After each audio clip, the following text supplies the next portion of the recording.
not good. Sorry, D'Angela.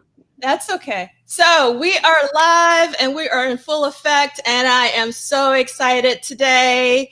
So these are my new friends, Kamilah, who's also my cook, Kamilah Cummings, who's a professor and Prince Scholar. And we have the man, the one and only, Harold Pride, who coined the term, the band with no name, which is what we're going to be talking about today. And that's why I'm so excited.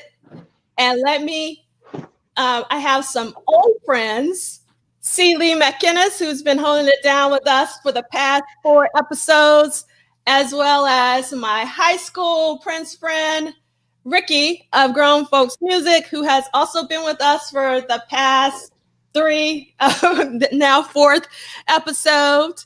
I want to introduce you to another new friend, my polka dot dress. And for those of you who don't know and might be on volume, my name is D'Angela. So hopefully you got little references of where that's from. And we're going to give some shout outs to our peeps. It is always such a pleasure to have Twyla Perry in the house. I am so happy that you're here. Good morning, Twyla. I am also looking forward to this as well. And Yukachi from rainy London, thank you so much for joining us. At one point, I wanted to live in England, but I just couldn't stand the rain. So I had to stay here. Then we got Raka, who's like reminding us it's all about the area codes. 313, Detroit is in the house. And we got the 404 back with us. Audria, it's always a pleasure to have you here. We got the Chi-Town here, not only in, but also out. So in our stream, Kamilah is from Chicago. So we got Joya Dances with 312. We got Rayron Harris in the house.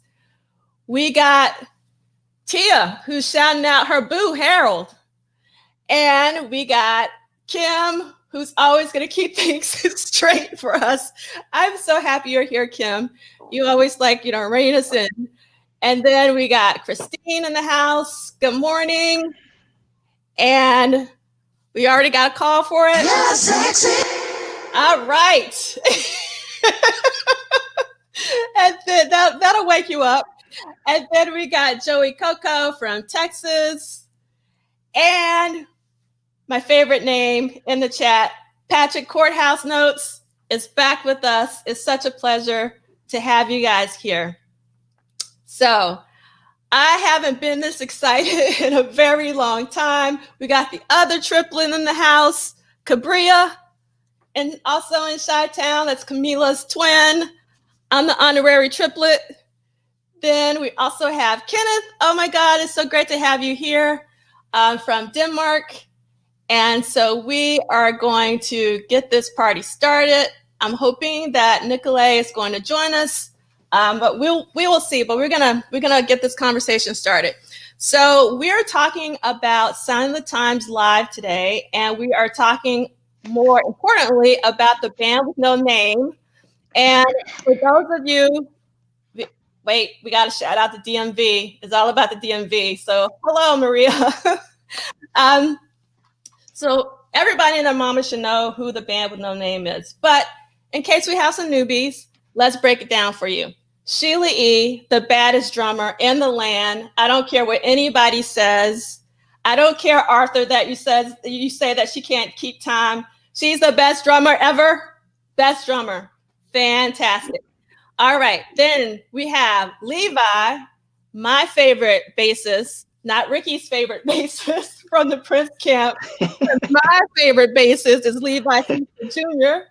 And we also got Miko Weaver, one of the best rhythm guitarists you will ever hear in your life.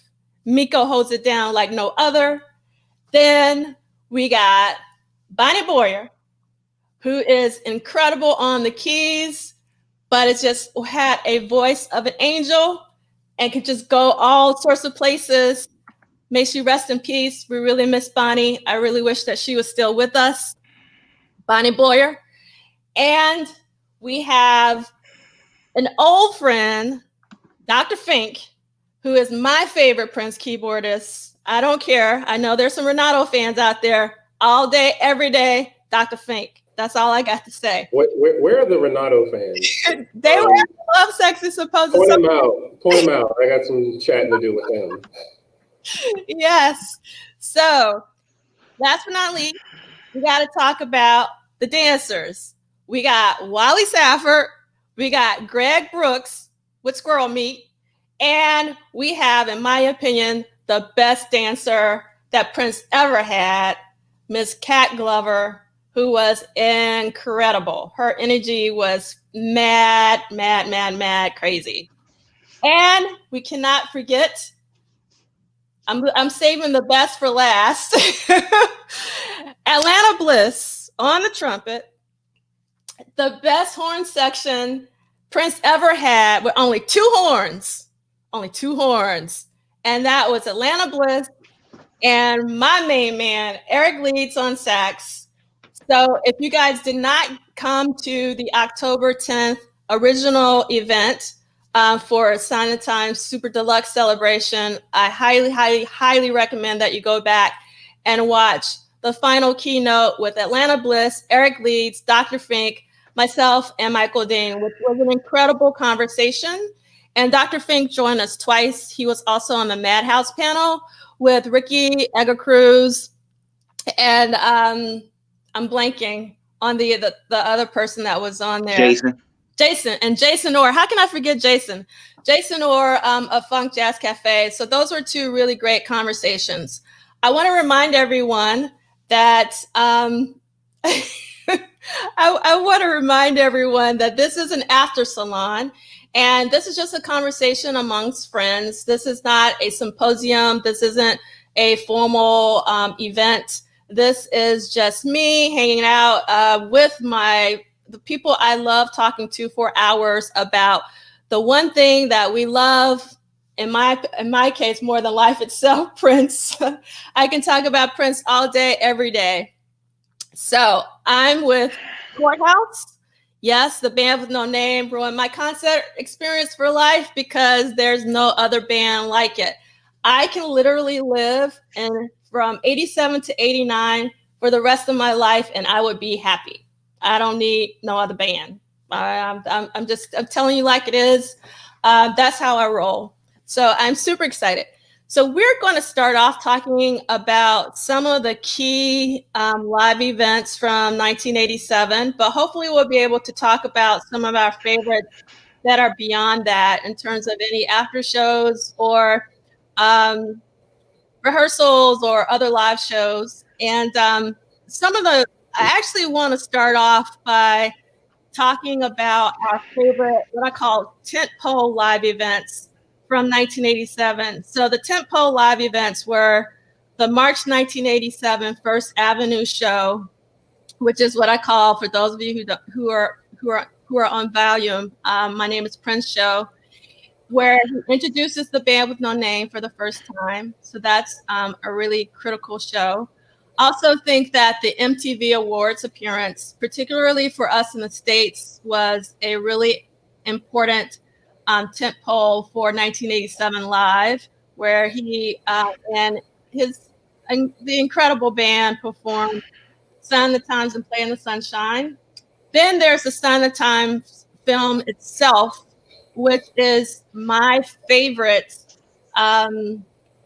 It's just my favorite concert film, and on Twitter I always get into it with the Talking Heads fans, but I don't care about the Talking Heads fans. Times film is the best concert film ever. And then you also have the New Year's Eve show, which is included in the Sign of Time Super Deluxe box set, which I am super grateful for. And we also have included the Utrecht show and the Sign of Time Super Deluxe box set. But one of the things I want to talk about is, do we think that was the best choice to include in the box set if you're only going to have one audio live show? And so we're gonna start from there. So in terms of the tentpole events, in terms of the First Avenue show, the MTV Awards, the Sign of Times film, and the New Year's Eve show, like if you could only pick one, which one? And this is very, very hard to do. This is very, very hard to do. This is not like, I can tell you, because I can't tell you, but if you could only pick one, let's say you only had an hour to live, and you could only watch, let's say 2 hours. You only had 2 hours to live, and you could only watch one. What would you watch? So we're going to start off with our new friends. We're going to start off with Kamilah. We're going to have ladies first. I know that's right, because the sisters were represented in this band. I I gotta give my sister some love. Since if I'm on my deathbed, I want as much Prince as I can get. And by December, that hair, that look, I just would die a happy woman. So I'm gonna go ahead and say the New Year's Eve show if I had to pick one, but it's tough between this one and that March rehearsal. But I would go with New Year's Eve. All right, okay. And then our other new friend, Mr. Harold Pride. So I can't answer that straight out without building some context. So relative to this particular box set and the live performances that are in there, that are included, two things kind of popped out to me, among obviously some other thoughts, but two pieces really struck me. The first one was the fact that Prince could sell adventure to me in a particular way, in an easier way, if a composition that was kind of in the middle of the road or didn't really kind of hit me where I lived upon first listen, once Eric Leeds and Atlanta Bliss placed their own kind of treatment on top of Prince's basis. Eric and Atlanta had a way of enhancing, and I'm fearful of saying mediocrity at times, but they had a way of enhancing mediocrity to the point where, in some cases, their own ideas are the highlight of the show, or the highlight of that particular track. So that was the first thing that really popped up for me. Second thing that popped up was this band really represented movement in a way that we'd not seen before. And I'm challenged to think about it, not just with dancers, with other band members participating. I'm challenged to think about other subsequent groups that participated in the activities the same way that this band did.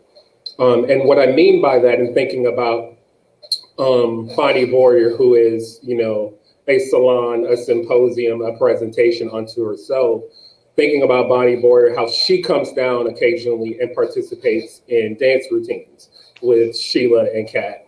How Eric Leeds during Purple Rain goes over and plays the organ part during that particular moment. How there are times where Wally is playing the hand claps and you hear them. There are times where Greg Brooks is playing the percussion and you hear it. This is a group that truly was committed to enhancing and being as within their particular moment, and making the best of that particular moment as they could, regardless if it was in the confines of the particular instrument that they played primarily. There's a rehearsal from Forever in My Life, where Levi's playing the organ. It's just like the kind of movements that this band took on stage, going from instrument to instrument, and how that participation kind of invited the audience members, was something that was, not only was it refreshing, but it was something that we didn't see to that degree after them.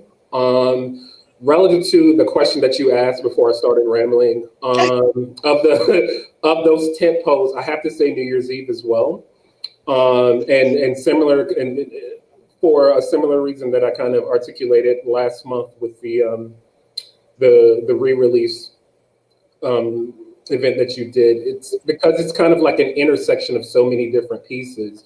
There's Parade, Sign of the Times, and Love Sexy, which we wouldn't have known at that particular point, but there's a lot of Love Sexy in that show. And to have that band performing for over 2 hours, which, from a timing standpoint, could seem as pretty intense, but that was a band they're essentially warming up the car. Like they were so used to playing at that level so often that by the time you get to New Year's Eve and with the changes that the Sign of the Times show undertook, when if there was a possibility that it would be toured in the US, that was a prime way to kind of end 1987. One other tentpole I would insert in there as well, and it's not spoken about as much, but it absolutely should be, is the Fine Line Cafe show. Oh yeah. From early December. Yeah, December 5th.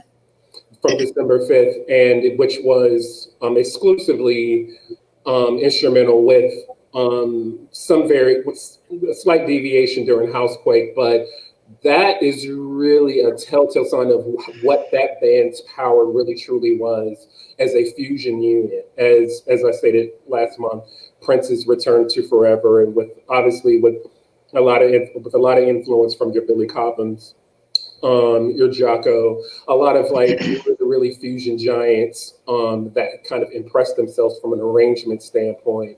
That particular show is an extremely, extremely important one to speak about relative to the history of this particular band. Yeah, it's interesting that you mentioned Billy Cobham because Sheila E also performed with Billy Cobham, as Sheila Escovedo. So right, he produced their first two albums. Billy produced their first two albums. So when you think of Billy, having Billy Cobham as an influence, and then having at the same time also having Ndugu Chancellor within the mix as well. Like this is someone who worked with Carlos Santana, Michael Jackson, and Ndugu before ever meeting Prince. Right? She didn't use LA nepotism to get in the room. She didn't do that. She was So, and I'm gonna stop right there before it turns into something else. All right. Okay. Yeah, I thought we were just picking a favorite. Whoops. No, it's totally okay. All right, Ricky. Tell us about which is your tent pole, which is the one that you would go to if you only had a couple of hours. Well, if I had to watch something, probably the film, because of it's just a landmark in my youthful days. It just stands out for me, and it's near and dear to me because that's all we had. Yeah. For the longest time. So I know the way they filmed it, the camera angles, how they only did signed songs and not, any of the past catalog songs. And so whenever I hear those particular songs and say the film, my mind automatically goes to the film. Mm-hmm. So that's the visual I guess like representation like that I have. If I was listening to something, I probably go with the show that's included in the box set, simply because that's when they were in there, like they were in Sign of the Times moment at that particular time. Okay. So I think with the DVD show, as great as it is, you can almost see he was in Black Album Love Sexy mode. Like it was there. So I like to celebrate things at the moment and then celebrate those moments. And so I think the film captures them in their Sign of the Times moment. Mm-hmm. I think the audio on the disc, on the box set, captures them in that Sign of the Times moment. Like there is no almost into this moment, or like they're in it. Okay. I think at that time. So that's for me. All right, Ricky. I'm not mad at you. Sealy? I saw the Sign of the Times film 60 times in 30 days. We had what was called the Dollar Movie in Mississippi. So to preface that, I had already seen Sign of the Times 5 times in the regular movie. So I paid my damn $5.50. So I paid $5.50 5 damn times to see Sign of the Times. It went to the Dollar Movies. We went, it was a 7 and a 9 o'clock show. So we went to the 7 and a 9 o'clock showing 30 days straight. By the 15th day, the movie theater said, I'm just not going to charge y'all ass, just buy some popcorn. By the 20th day, he said, damn, man, don't even worry about it. Just get all the damn popcorn y'all want. Don't nobody love Prince that damn much. We did not get the Sign of the Times tour. Yeah. So that was all I was going to get. Also, and to date myself, the youngsters don't understand that at that time when the movie was in the theater, it was an entire year before it went to VCR. See, y'all talking about DVD and streaming, talking about VCR. Like we even hit y'all over the head with the Betamax. Some of y'all ain't even ready to be hit over the head with the Beta machine. So, but to kind of say what Ricky was saying and then what everybody else was saying, that for me, the Sign of the Times film is the consummate concert film, and D'Angelo Prop Duff, the next time you argue with those talking head fans, just tell them same as it ever was, because that's how they damn show is, same as it ever was, and keep it moving. Same as it ever was, player. Same as it ever was. Keep it moving, keep it moving. So it was just, and it was all Sign of the Times music. Right? I want to say something later about a boot, one of the first boots I had of that. So what I loved about it is, other than that wonderful arrangement of wonderful arrangement of Little Red Corvette, the movie was a showcasing of this music and a showcasing of this band and what Prince wanted to go. So I always, not that like you said, it's not easy. I don't want it to sound like it's easy for me to choose this one over the others. It's just that for me, Sign of the Times, I'm rarely one of those people who say, hey, if I want to introduce somebody to Prince, show him this or show him that, because we know the narrative arc of Prince is a man who was always moving. And so it's an injustice to show someone just one thing.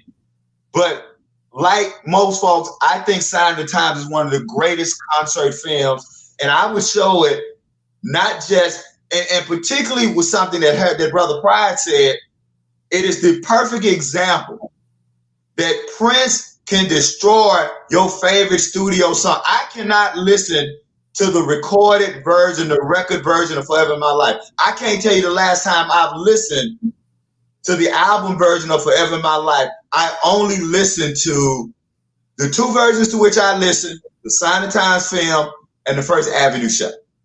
You got it. I'm with you.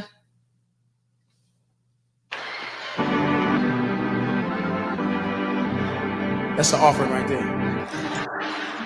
All right, so I'm gonna tell you my favorite, and this is like so very, very hard to do because I really love all of them. But I think after hearing Ricky's comments, he's absolutely right. Nothing looks like that Sign of the Times film. It's just so luscious on that 35 million. It just looks so darn good. Because when I look at the New Year's Eve show, and I know it wasn't shot, with the same reverence that film was, but they did an amazing job on that film. And I'm not, I would highly recommend that you guys go to Edgar Cruz's Prince Twitter thread, where he really deconstructs and breaks down actually the recording of the film. Or the Sign of the Times Prince Twitter thread. He does an incredible job with lots of incredible photos and things of that nature.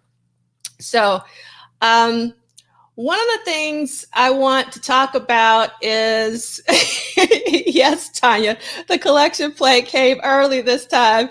We're going to bring it back out. I was kind of surprised to hear that Ricky said that if he wanted to listen to audio for his last 2 hours, it would be the Utrecht show, because I was really questioning why, why of all the live shows and after shows and everything that they could have put on the Sign of the Times Super Deluxe box set, why this particular Utrecht show, because there were many Utrecht shows. So does anyone want to speak to that? Harold, do you want to speak to that? Well, I think to that question, to that point, I ask of you, what main show would you have chosen? And the reason I kind of am going to deflect is that with knowing the majority of the shows that were played, there isn't any one in particular that was more outstanding than the other. There were rarefied moments that one particular performance that lived with that particular that city, that performance or whatever. But there's so much density in, because this is a very truncated tour. So every single show kind of like embodied this kind of intensity that you could have thrown a rock and landed on a compelling show from a soundboard standpoint to include. I mean, there were shows like Cuckoo showed up once, Soul Salsa showed up once, A Love Bazaar showed up once, Raspberry Beret showed up once. There are all performances that possessed rarer material, but every single show was pretty outstanding. And the hype, it's relative to the telltale sign, or at least the litmus test, and I spoke about it a few weeks ago with you around Housequake and why Housequake is so important, not just to this show, but to this band. And, you know, relative to the Sign of the Times show, Housequake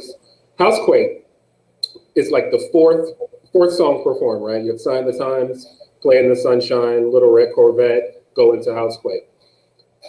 Of the preceding 3 tracks are so immaculately arranged and so tightly arranged that there isn't any room for the band to kind of really show up outside of the margins of what it is that they've already rehearsed. Prince is not going to jam on Sign of the Times. He's not going to jam on Play in the Sunshine. By the time you get to Housequake is like almost a releasing of tension, if you will, right? Like this is like the first time in the show where that band really gets to stretch out and show, you know, what it is. They can do a lot, but they can show just how monstrous they were on the funk side in a way that Play in the Sunshine doesn't really convey. But the reason I point to Housequake as a litmus test for any Sign of the Times show is that of the entire tour, the show that is included in the box set is this is the longest one.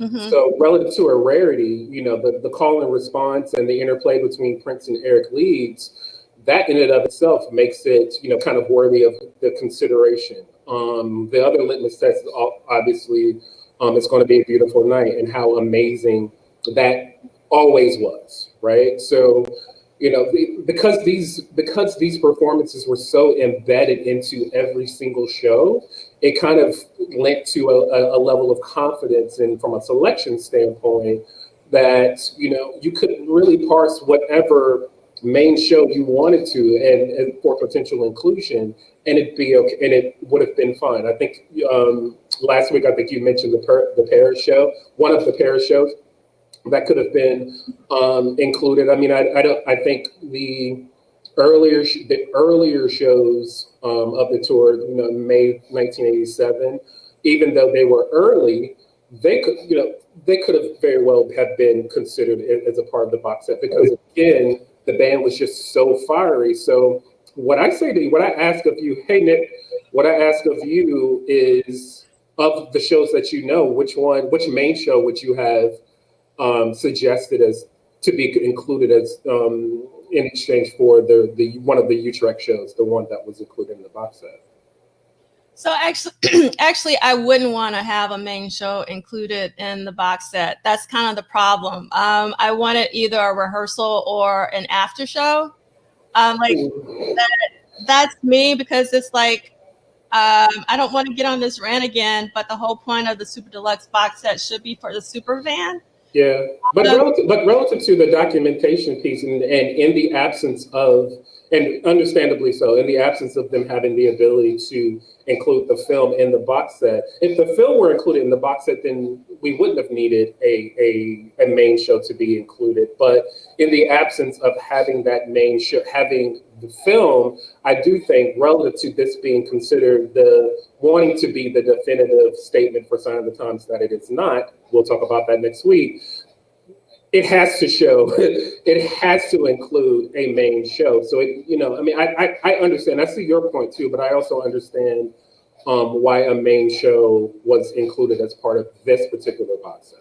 An after show needs to be there. There's no reason why a disc full of edits should be there, but you could not make room for a Madhouse set or an after show. Doesn't make sense to me. That doesn't make sense to me either. I do want to point out what Rodney, hi Rodney, thank you for being here and for always commenting. So I mean, I understand that there is a procedure that they're restoring the tapes. They're baking some of the tapes, out in Iron Mountain just because of the state of the tapes, because they weren't really properly stored when they were at Paisley Park. So when I make comments the way that I do, I understand that the state has a lot of technical hurdles that they have to jump hoops over. But at the same time, I'm like, if, we had access to the vault and everything was pristine, what we want kind of thing. And also, I feel I'm a little, how can I say this? I am so happy that A Large Room with No Light is actually on the box set, because, and the original one, and not the one, from the Montreux Jazz Festival, because I detest that, because it seems like they're picking and choosing what versions they give us. And I just want some of the stuff we already have that's in such poor quality. So I don't know. Kamilah. To that, what you just said, that's a great dovetail for me. I think this is a good show. It's not a great show. And I love the things that Harold pointed out. Sometimes I'm like, oh, I feel so unqualified. You all have 50 million versions of this show or that show. But see, Lee told me anybody who knows a little bit of something is an expert. but what I will say, and so I feel like I've listened to several shows, but not as many as some people. And for me, I've seen Prince live 30 something times, and I know every experience is an unforgettable experience. Prince on an off night or not so great night, a good night, is better than most people's best will ever be. But when I listen to the show, outside of being horrified that somebody's mic was louder than Prince's on When Doves Cry. I don't know who that was, if that was Wally or Greg, but I'm like, you're killing my vibe here, brother. But, there are some amazing moments I love the Sheila E. Oakland influence on it. There's times where it feels like Santana, it feels like Oakland. I love Sheila's percussion on Hot Thing. Like, there are things that show up that just show how amazing this group of musicians is. I know Dr. Fink said in the liner notes that they were just as good as the Revolution, but Sadie will show up next week. I'm keeping it positive this week. But what I will say is that someone commented, this is what happens when everybody can solo. What you hear. So one thing about, I don't really listen to Prince live.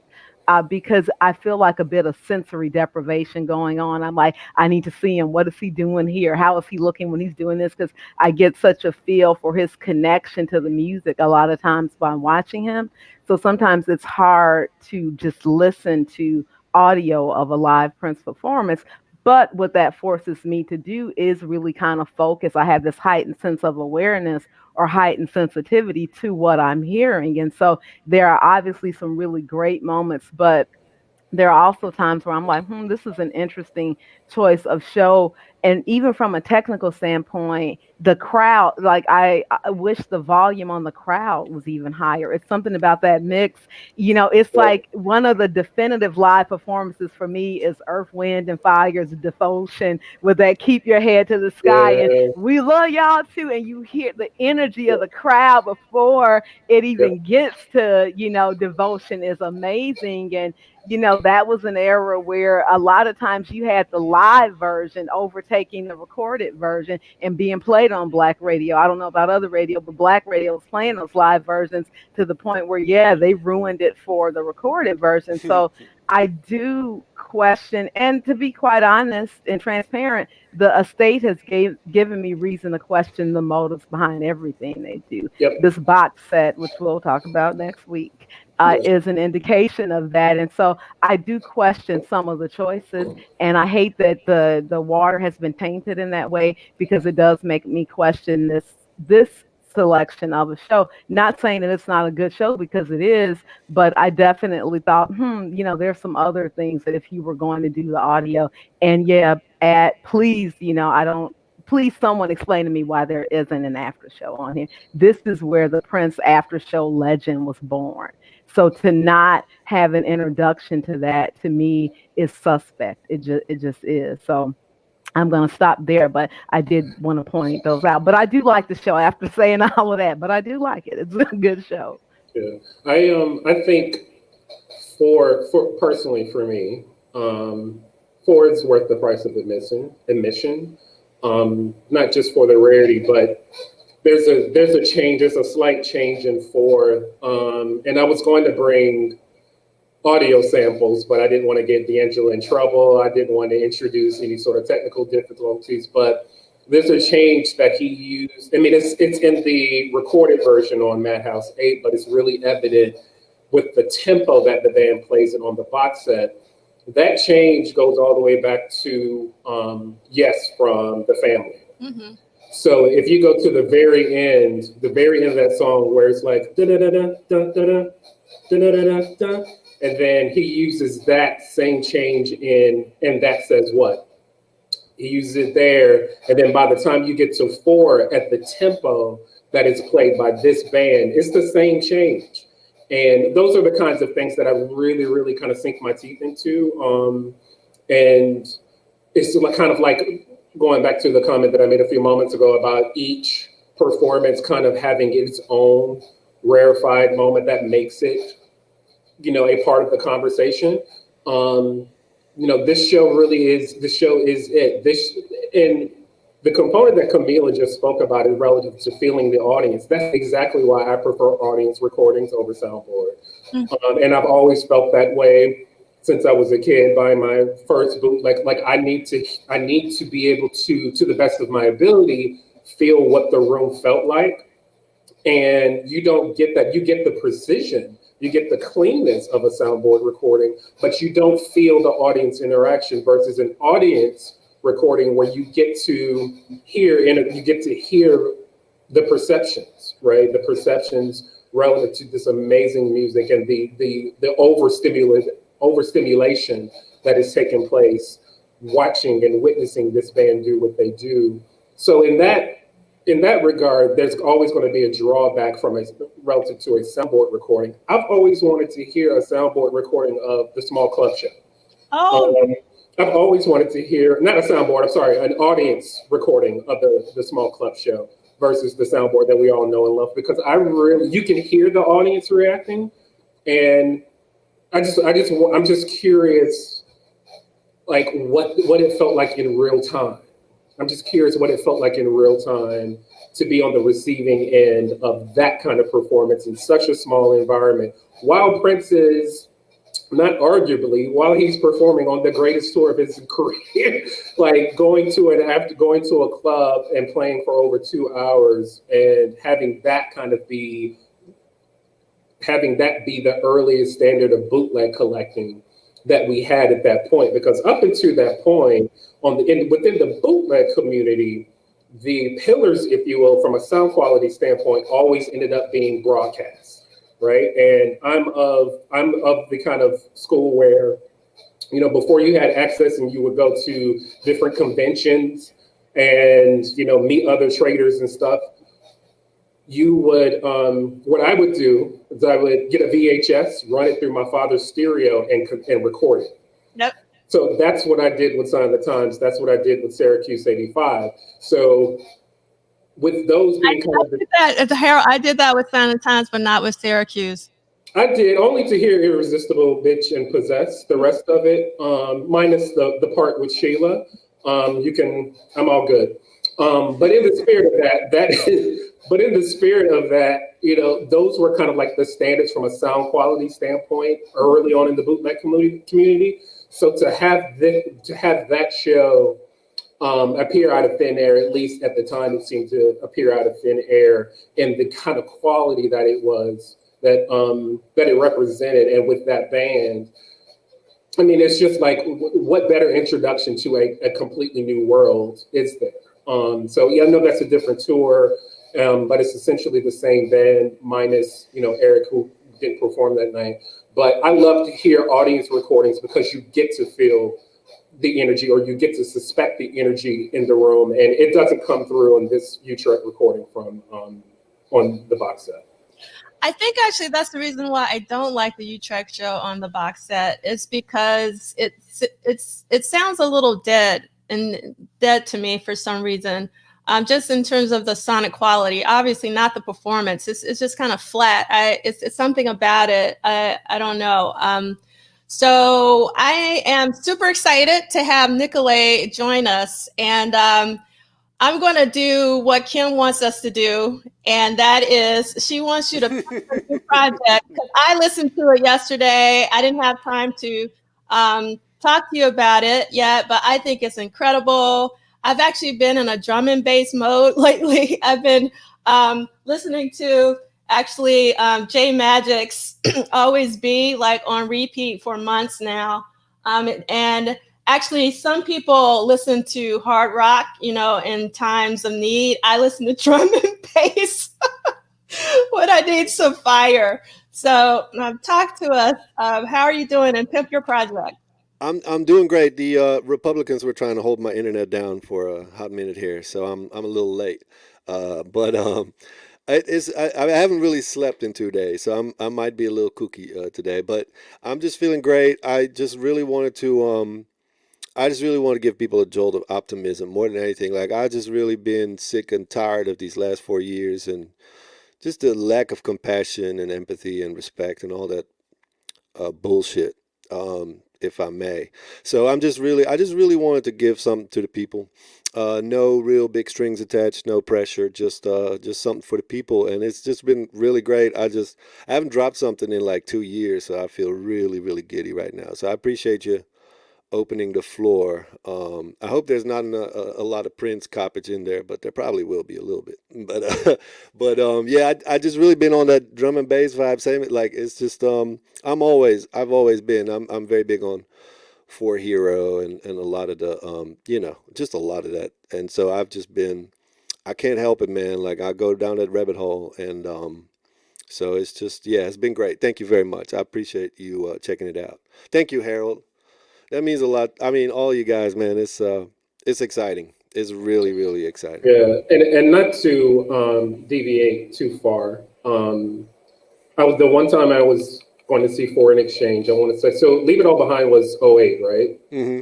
08. There was an Atlanta show, and D'Angelo, I know you'll be pleased. There was an Atlanta show that was going to take place. I can't remember if it was the next year or maybe 2010. And it was Bilal, the headliner. Foreign Exchange was opening. And one of my best friends who lived in Charlotte at the time, she's like, let's go. I'm like, okay, of course we're going, but it's supposed to snow. And I'm like, well, I don't know if I want to do that. And she's like, look, I'm from Chicago, we're going. So we go. Foreign Exchange, I don't know what the story was. You guys kind of got trapped in like an airport or something. Yeah, like literally on the road. So I think Yazara ended up stepping in. Someone, I can't recall who ended up stepping in and performing that night. And Bilal did his Bilal thing.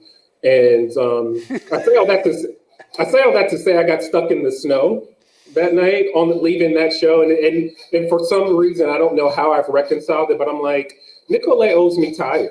Like, this dude, like this dude owes me something. I tried, and like they didn't push through. And but I say all that to say, you know, I think you're an amazing musician. Everything you touch represents a quality, and I as well as so many other people are really, really excited that you continue to produce music. So come on, I just wanted to, no, seriously, I just wanted to give you that blush.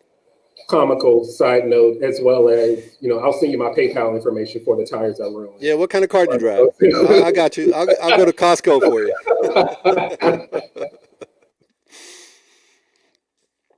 So I want to address one thing real quick. TB says, I listen to Prince in times of need. I also listen to Prince in times of need, but I can't listen to Prince and work. So I actually, only because like Prince is not background music. And for me, drum and bass just puts me in a space where if I'm feeling like I don't want to be on this earth and I want to go to a different plane, it just takes me higher. I can't explain it. So if I don't want to work, I put on some drum and bass and I can get to working. And I think part of it too is a lot of it is instrumental, except for my man Goldie. Goldie always has a lot of vocals. And for those of you who want to get into drum and bass, like for me, like just like I tell students, if you don't have time to go through Prince's entire catalog, listen to Sign of the Times. Like if you don't have time to really check out drum and bass, Goldie's Timeless is timeless. It is timeless. It's an incredible record. I always pull it out. So that's the reason why I don't listen to Prince when in times of need, or particularly when I'm working, because usually I need some energy to work these days because of the roller coaster thing called life. So Nicolay, we started off the show talking about some of the tentpole or landmark live performances that Prince had in 1987, not the after shows or the rehearsals, but just kind of what was kind of either publicly known about or heard. So obviously the First Avenue show in March, the MTV performance, the Sign of the Times film, and the New Year's Eve after show. Now, Harold mentioned The Fine Line, which is one of my favorite shows of all time, but I didn't mention it only because it wasn't, in terms of 1987, it wasn't that well known. For me, it came later with some of the boots and stuff. So my question was, if you only had 2 hours to live and you can only listen to, or actually, I love the way Ricky did it. He broke it down to watching versus listening is two totally different things. So if you could only watch something for a couple of hours, which one would you? That's such a good question. I really am partial to the so if you're talking about secret shows, quote unquote, but I'm really partial to that show where they play the sex of it. Which one is it? I think it's one of those. I think it's a nightclub in Minneapolis. Rupert's. Yeah, that was in Rupert's. Yeah, and I think that right? Was that? There's a. It was at Rupert's. It was the same one where they did Mother Popcorn and I'll Take You There. Yeah, and Love and Happiness. Like, and it's a funny show because they're literally in what sounds like a nightclub and they're playing 4 sets. So like the Sign of the Times set is cut up in like 4, and it's literally Prince saying like, "We'll be right back," like tip your waiters. And it's really, really cool to hear sort of the Sign of the Times set, but without all the pressure of it. I mean, I think I agree with, like, I'm from Utrecht, so I love having this show. Like, it's my hometown. Like, I've said it before on the show, but the stadium where this was recorded was like probably 500,000 foot from my parents, from the house that I grew up in. And so I was really excited to hear it. I agree with Kamilah and everybody that the audience is just not properly represented in the mix, because it was an absolute mayhem night there. It was all of the nights were, but it was absolute pandemonium from the audience standpoint. And I would have liked to have, if you listen to the audience recordings, you really hear that. You hear people literally losing their shit. And I think it really, I do think that you missed that, but I do think it's a really great show. I mean, on the Sign of the Times tour, there's a couple that I would have liked to have seen instead. The Vienna show, I think it's the first or the second Vienna show, is really, really, really great. There's a Milan show that is really, really, really awesome. But even some of the first shows are really great because the set list is still a little different. There's some Sweden shows that they're not quite there yet, and I'm interested in those as a musician. I'm interested sort of hearing the work in progress and him every night cutting some stuff up.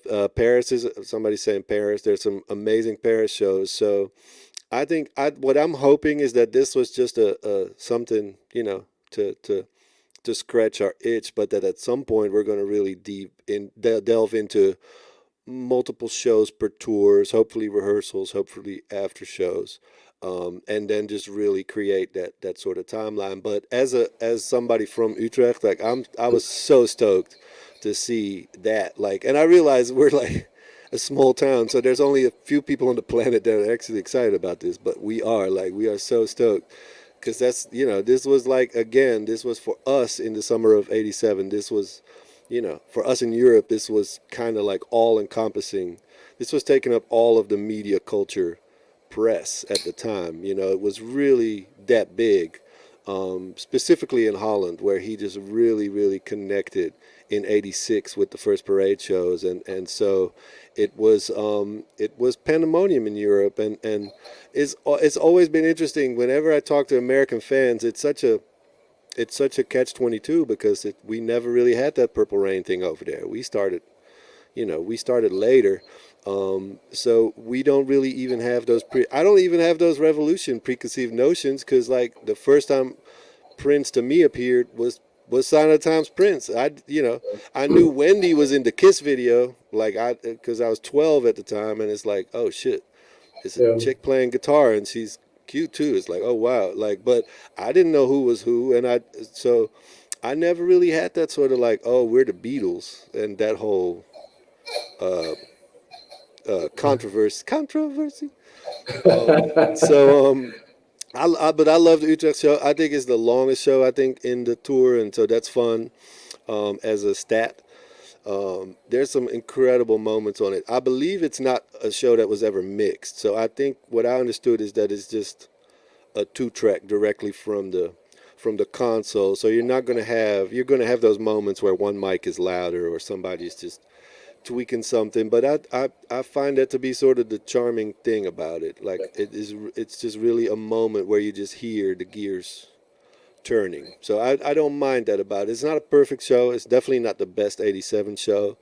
I would have liked, as like the shows themselves, as great as they were, a lot of those are the same night after night, especially once he started putting back the Let's Go Crazies and the When Doves Cries of the world, those greatest hit medleys. They didn't really change all that much. So I'm really into, I wish the estate would have sort of taken advantage of what they have and given us something that would truly blow our minds. You know, like the First Avenue tryout, or several others of those. And I gotta think they're keeping that powder dry or something. They're doing something with that. I think it's deliberate. I think 2.0 phase is gonna be more appreciation of him as a live artist. Because I was talking to my friend Fonte, my partner at Foreign Exchange, and he's a casual Prince fan. Like he loves Prince, but there's no sort of deep connection there. And I was trying to tell him about the 63 unreleased tracks on Sign of the Times, and to him there would literally be no reason to do any of that. Like he's just, why would anybody want to hear 63 unreleased tracks of an artist? And outside of the fact that I do, it is a good point that they sort of overloaded it, I think, in that way, and they could have easily done 32 and another show, So go ahead, Aaron. And to that point, and I know it's relative to the box set itself, but I have to say this. And to that point, if the spirit is the leaning is towards completion, or creating this kind of idea around the pool of activity that Prince could have conceivably parsed from to assemble the 16 tracks that made the album, then I get it. But what the folks at the estate probably didn't anticipate is the inclusion of all this material really helps endorse the idea that Prince was a masterful editor, right? A masterful editor. Absolutely. Because when you think of this wealth of material that was included in this box set, it does, in my estimation, as much as I may enjoy some of it, it does nothing to enhance the actual album, right? It does nothing to enhance the 16 songs that Prince chose to include. Same thing with the 1999 box set. I've not gone back to it much since it's been released, because Prince chose the strongest 11 songs out of that period, and that what he chose to present to us was the document, right? So I don't think that having dozens and dozens and dozens of outtakes, especially when there is this kind of partiality or this leaning towards arbitrary decision making.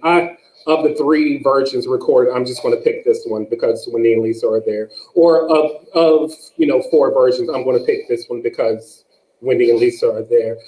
And in the spirit of all that, if you're going to give us everything, then give us everything. But moving the goalpost with every release and then communicating in the press that, oh, we're not, we have a very strict or rigid and strict guidelines that we're following.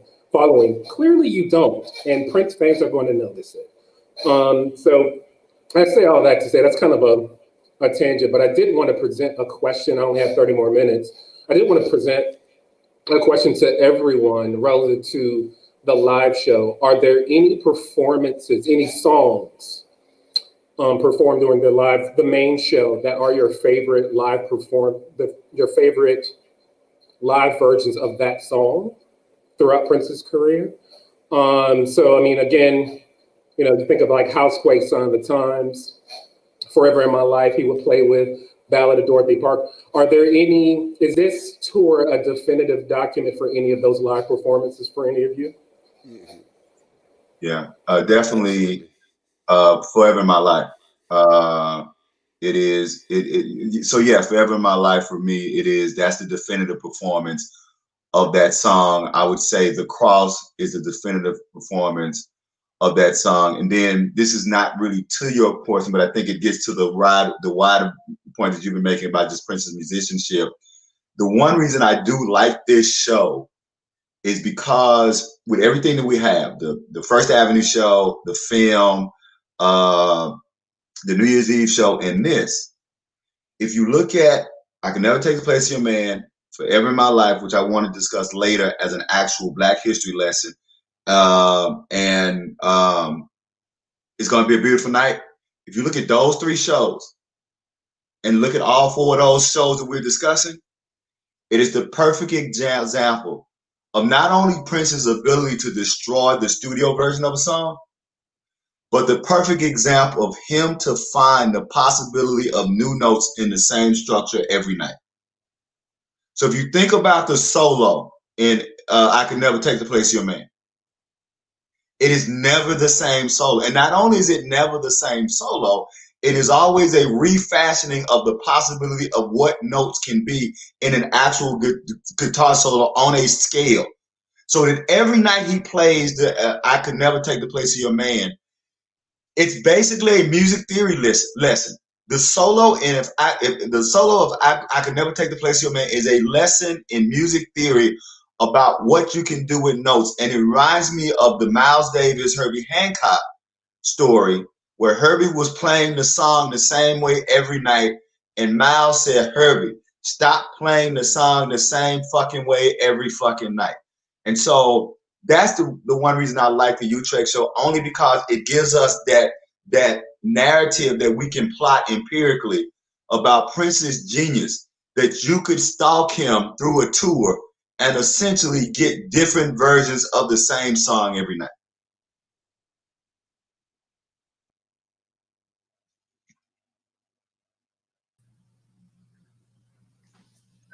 Sorry about that.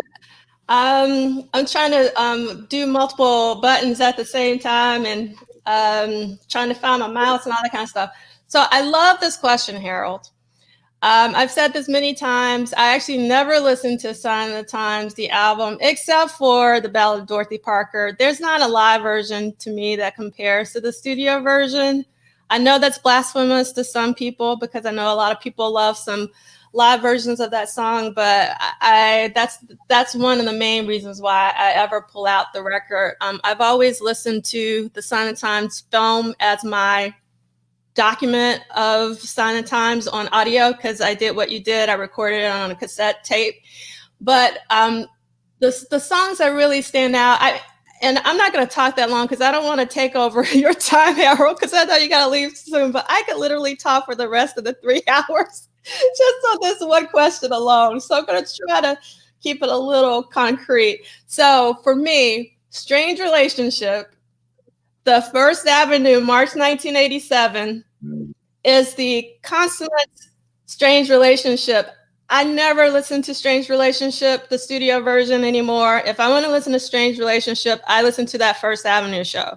Now, if you listen to a rehearsal in February, it's kind of close, but it's like a Frankenstein. It's like funky, but it still has the original vibe at the same time. And I was like, but like for the First Avenue version, incredible.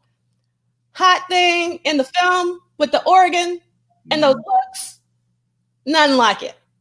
Nothing like it.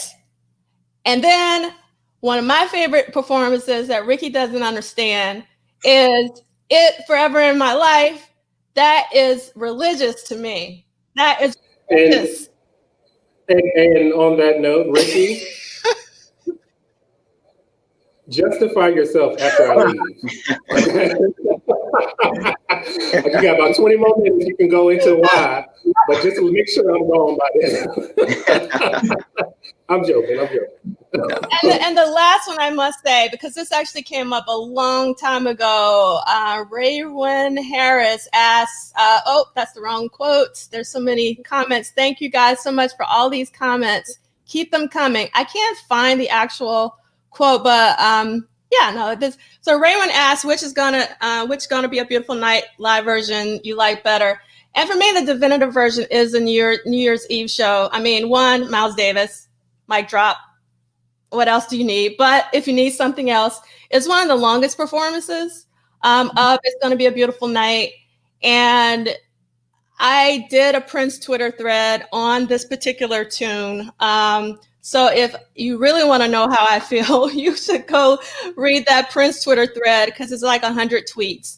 And it is an incredible song. I have grown to love it. It's Ricky's favorite song from Sign of Times. And as I mentioned before, when we originally did a podcast about it, I was not with Ricky. I was like, of all the songs on Sign of Times, really? Like really? And so now it's my favorite song, one of my favorite songs as well. It says a lot about the power of this band. Yes. That a performance that Miles Davis participates in his appearance isn't even the highlight, at least for me. Like, it's just like, there are times where I play it or I'm hearing it and it's just like, that is right, Miles is here.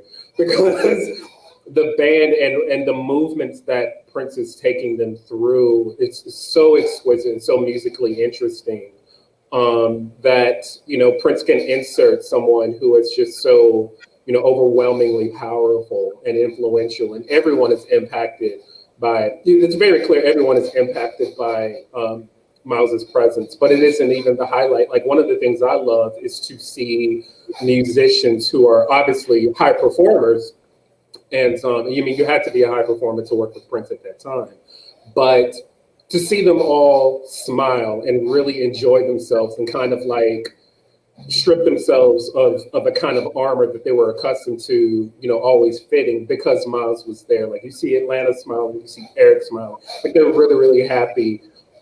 Because, to work for Prince's band, that's a different kind of discipline. And to be on the receiving end of it for 2 or 3 hours is great, but to work within it is an entirely different experience. So to see them actually enjoying that performance for over 30 minutes makes it one of the reasons why it's so spectacular. There isn't any performance of It's Going to Be a Beautiful Night that I outright pass on. Ricky, I felt like you might say something. No.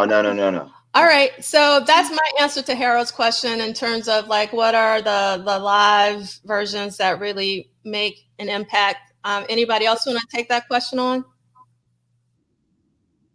I would say It's Gonna Be a Beautiful Night as well, because that was one of the songs that he did so well that he never brought back out again. You know, some of the others he did later, but I think that particular song is so definitive of that moment, of that project, that you know, I was kind of disappointed that, I mean, he never did, but in hindsight, I understand, because when you have a great band playing it, you know, you don't want to, if you're not going to reach that level or like exceed it, then don't do it. And so that's a testament to them. He brought some of the horn changes and stuff during Act 2. Just FYI. But it wasn't like fully. Oh, okay. Yeah. And the thing about, you know, on that piece is that, you know, the horn heads were, you know, they were responsible for their own contributions to Prince's live musical legacy. So I don't want to strip them of that, but there's a quote from a sound check in Stockholm from the Love Sexy tour where Eric and Atlanta are playing, and Prince says, you know, you can have 6 or 7 horn players on a stage, but they're not doing that. And that was Eric and Atlanta. And I've not seen any assembly of horn players, as much as I may have enjoyed them for what it was they were contributing to that moment, that time in those projects. I've not seen horn players with the level of impact, with the level of integrity that Eric Leeds and Atlanta Bliss offered to every single composition. More than anything, like, I've always been super, super interested in doing a deep dive into how they wrote together. Because, you know, you just know, I mean, obviously hearing Atlanta talk, you know, a lot of what it is that we heard from an arrangement standpoint, particularly live, everything didn't come from Prince.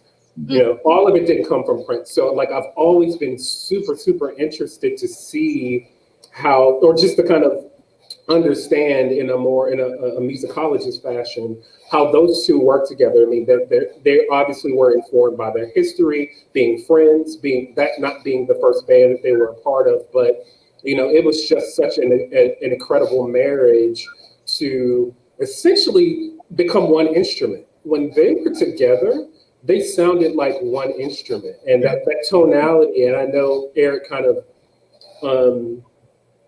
you know, expressed a level of comedic discomfort when you suggested, you know, that he was your Miles Davis, D'Angelo. But, like, his tone is as recognizable as Miles Davis's to me. His tone is as recognizable as Coltrane. So I've always wanted to know how those two wrote together and how, you know, those ideas kind of embedded themselves into the shows. So yeah, I'll stop talking. I just want to get that. I'm going to say this, and I mean no disrespect. I honestly could not enter into the horn heads or the MPG horns because, like, Atlanta Bliss and Eric Leeds, mic drop. I mean, I'm serious. It's just like, why do you have all these people on stage? Like, bring Eric and Atlanta back. I mean, bring them back. I mean, he started to have, like, you know, in the later years, he started to have like an outright marching band. And it's just like, dude, like, having these people play Mutiny when all you need is an Eric Leeds makes no sense to me. So I'm good. Yeah. I know that Nicolay is going to say something, but what I would point out is how much of that is not necessarily the horn section. How much of that was later in time, Prince putting horns on songs that didn't need horns. I was never here for horns on 1999. I just have never been here for it. I don't want to see a Broadway production when I hit 1999. 1999 was a funky ass, dark, you know, it was, if a metalhead made a funk record, that's what 1999 was. So I think a lot of these later horn sections, I don't think it's so much them or they're playing that to which we were reacting to. I think it's just a lot of songs that didn't need horns. And maybe because I love the horn section around the Musicality tour. I mean, I just thought that horn section could stop on a dime and give you 9-cent change. I'm not necessarily saying that I would put them, you know, with Leeds and Bliss.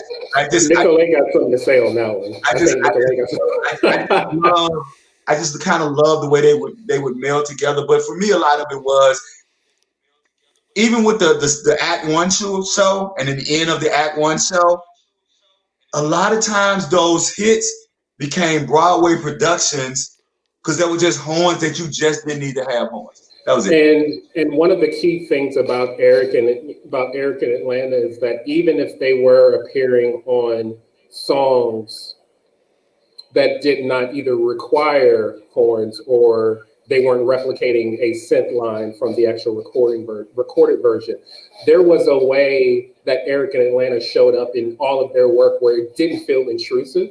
Mm-hmm. So it didn't feel like it felt like these were horn players who knew when to shut up, who knew when to stop. Whereas the way Prince would utilize horns later, it was like they never got out of your face, and he just dropped. And it kind of represented the overproduction of that kind of like embedded itself in every phase of a production around a particular project. Like the Symbol album, which I love, and I would love once the estate gets to that in 2046.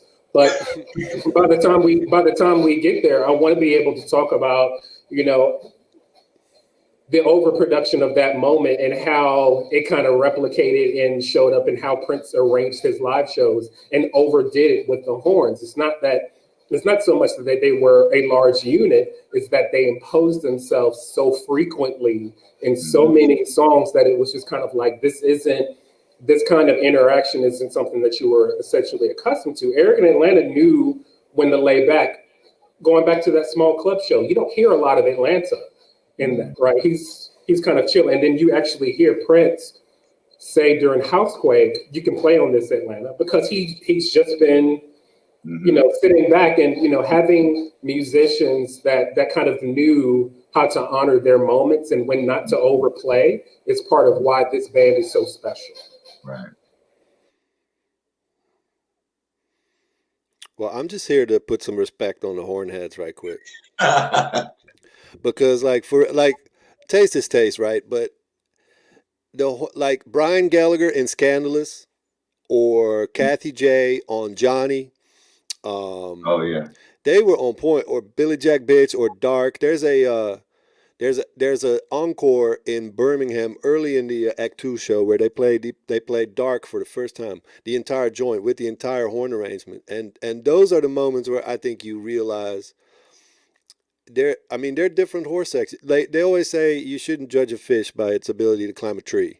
And I think you should just know what the Hornheads are and what they're not. That being said, I'm a huge, like, 93 lives in my heart on a daily basis.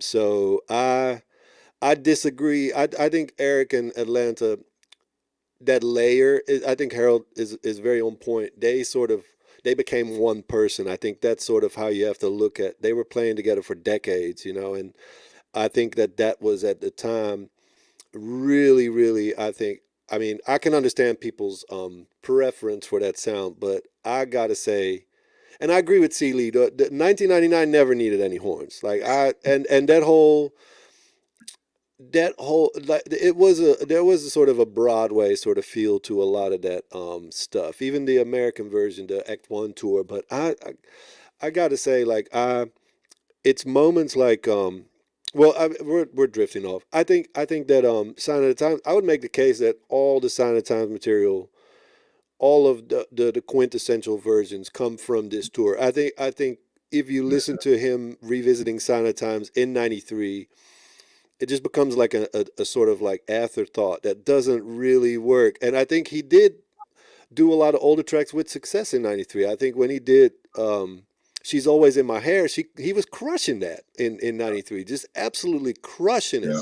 And so it did work. It wasn't like the looking back didn't work. I just think the Sign of the Times material, specifically just Play in the Sunshine, I would make the case even that the Little Red Corvette version might be my definite favorite version coming out of Play in the Sunshine, just from a personal taste experience. But it's same as Computer Blue never really came back after the Purple Rain tour, and when it did, it wasn't really, you know, I think a lot of these songs, Sign of Times, I Can Never Take the Place of Your Man, Hot Thing, I think these are the definitive versions. And very rarely has he revisited something from Sign of the Times, and I was like, "Yo, this works. This is hitting." I think The Cross is an example that worked in other settings because it's a fairly basic song and a fairly basic sound that you can easily translate. I think the message is just really universal. So I think The Cross was something that he came back to that really, really worked. But I think as early as his Love Sexy tour, It's Gonna Be the Beautiful Night kind of gets like butchered up a little bit, and he's already starting to sort of do the medley thing a lot more, which you have to be a fan of or not. I personally have mixed feelings about the medleys. I think there's a pack a punch kind of quality to that stuff that sometimes really works. Like he has a lot of hits, and so he can really kind of do that sort of 1-2 punch, and sometimes it really works, but sometimes it's very Vegasy, sounding. And I think this tour was still Prince interested in playing a lot of these songs full length, relatively faithful to the arrangements, yet completely taking it to another stratosphere. I really don't want to hear Sign of the Times performed outside of '87. I don't really, it's such a timely song at that moment, that I really feel all these songs were kind of, this is the first, this is really my genesis moment in Prince fandom is Sign of the Times. So I'm really partial. I have to admit that. It's a lot of nostalgia for me involved in it. So I gotta acknowledge that. But all of these versions to me seem very like this is it.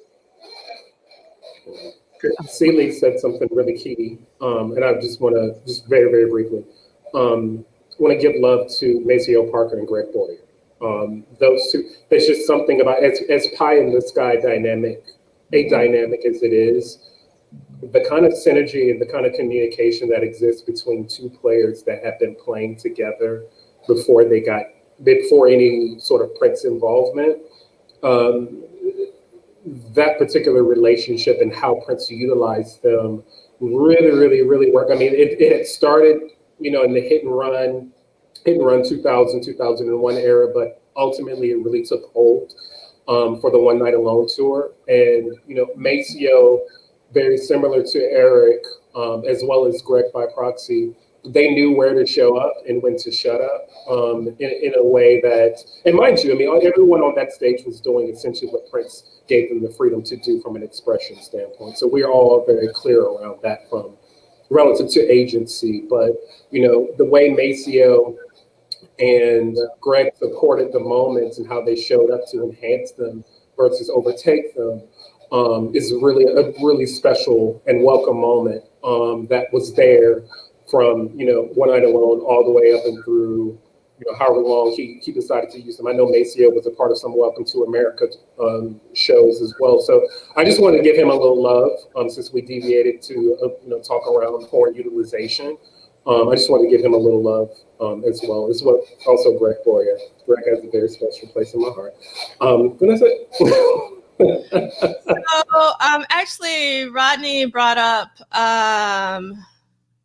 Candy, and I never was a fan of Candy's playing. And again, I respect her as a musician. And like I said, I have mad respect for the horn heads and the MPG horns, but those lines from Eric Leeds and or Atlanta Bliss is like my DNA. I can't, in terms of being with Prince, I can't hear it. Even Maceo. I mean, it's just like, I know he's Maceo.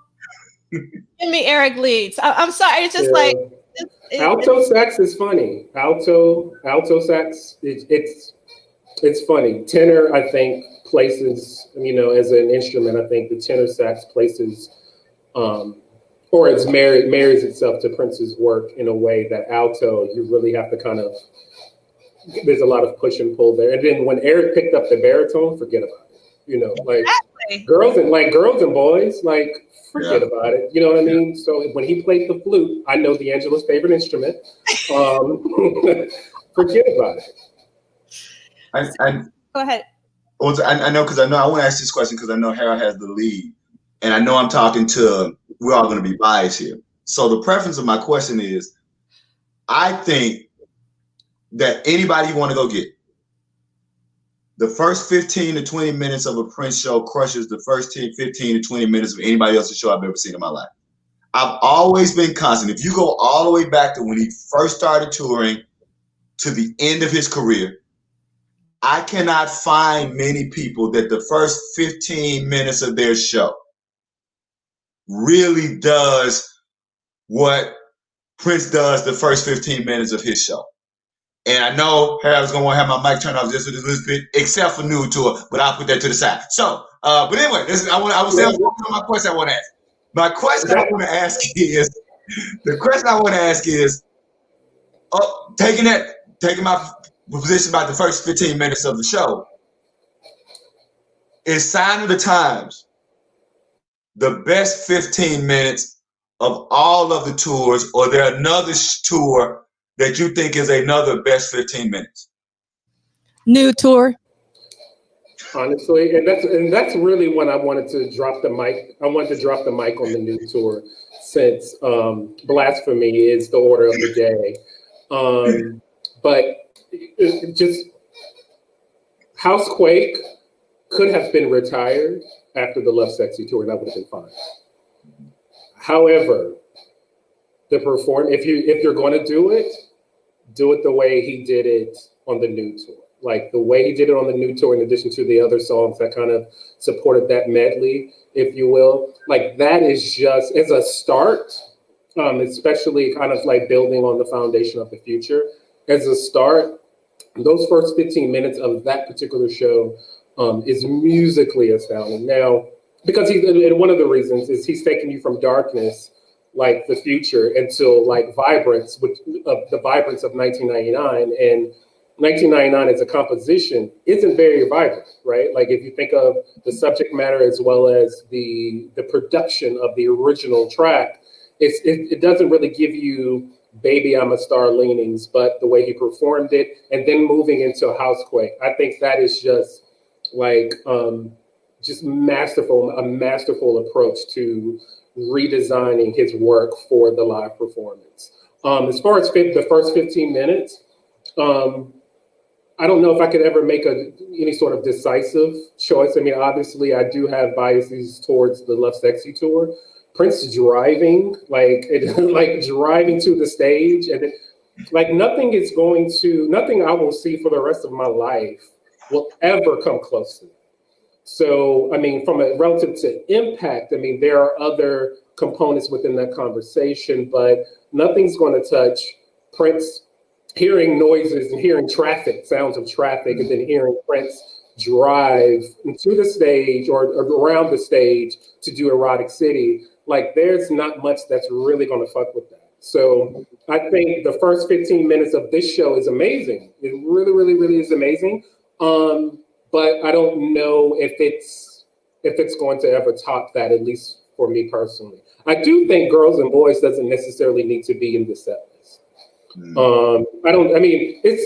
It's cool.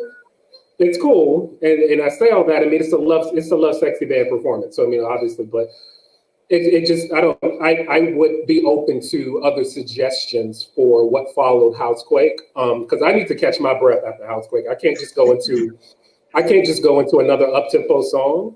But, you know, I don't know if anything is going to top the first 15 minutes of the Love Sexy show. I'm trying to do so many things at the same time. So one of the things, actually, I'm glad you asked that question. And I'm not joking. I get into arguments with people all the time about the Nude Tour. I don't care what anybody says. Nude Tour is freaking fantastic. And the first 15 minutes is one of the best openers of all time. That's what I'm going to say about that. But we can bring it back to Silent Times. I just want to say, I love the Love Sexy tour. Love Sexy. I'm sorry. I mean, I love the Nude Tour from Kiss On. That's all I need to say. Because here's what I say. I like the future. I want people to think it's not the future I'm dissing. The future was, so I like the future. Okay. I just don't like how he futurized the other damn songs. That's what I don't like. That's the whole point, though. That's the whole point. All right, so I'm going to bring it back to Sound and Times for a hot minute. This isn't exactly what you asked, but it sort of feeds into it. And I'm interested to hear what Harold has to say. I know he has to leave.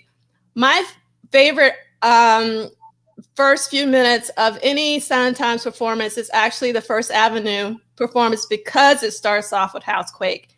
And I was like, why did he change that? Because I just likes how he really gets into it. The party is started. You don't even have to think about it. He is in it. But he doesn't really do that, you know, moving forward. You know, he moves Housequake other places. So I was wondering how you felt about that. I don't mind it going into Girls and Boys personally. I think it works. What I don't like is the third song. How are you going to go from Girls and Boys to Slow Love? That's Slow Love has a lot of it has a lot of baggage for you. So I mean, like, isn't it like unpack that, Harold? Go ahead, because Prince don't need nobody, right? That's a lot of, and I understand that, and you know, I think we're all in agreement there. But no, I mean, I understand and can appreciate Slow Love's placing in the show. Like there needed to be a ballad there. There needed to be a ballad after Housequake, at least in the film where Girls and Boys isn't there. But so yeah, I mean, I think your position as far as it needing to be there, whether or not it needs to be, I mean, it's loaded because the song itself just doesn't stick to your ribs. You don't really find much of a value in it. But says it's just boring. Yeah, but in terms of a flow show, even if it wasn't Slow Love, I don't understand. It just brings the energy level down, and we're still at the beginning of the show. Like, well, it needed to be. So I mean, I forget. I mean, it's something that he would comment on throughout varying stages of his career, but Prince would ad-lib at times. You know, my daddy always told me to follow up an up-tempo song with a ballad. So there was going to be a ballad after, at least cinematic from a cinematic standpoint in the film version. So there was always going to be a ballad, and because Prince was so committed to the majority of the show being built around his newest material, his newest album. At that time, it wasn't, you know, a conversation of, well, Do Me Baby could go here. Like, yeah, that wasn't a tour for that. Right. So, you know, of the ballads of choice, Slow Love actually made sense to me. And live, I think it doesn't, the film version doesn't work for me because I feel like both the drums and the sax are a bit too much. Mm-hmm. And how the drums are actually mixed in the film, and you can tell it was mixed by a drummer because Sheila's snare, and I love Sheila's snare, and on this tour, Sheila's snare is very, very pronounced, and it's very, very loud in the film mix. But you know, I don't particularly care for it yet. Still, I understand why it's there, and it's not like it's, you know, from a timing standpoint, it's not like it requires the same real estate as Forever in My Life. If Slow Love was 15 minutes, then I get it.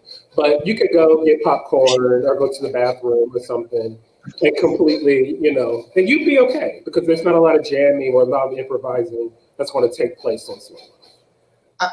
I can tell the two of you have never been in a place at 3 in the morning where you can get a pork chop sandwich and some chitlins, damn it.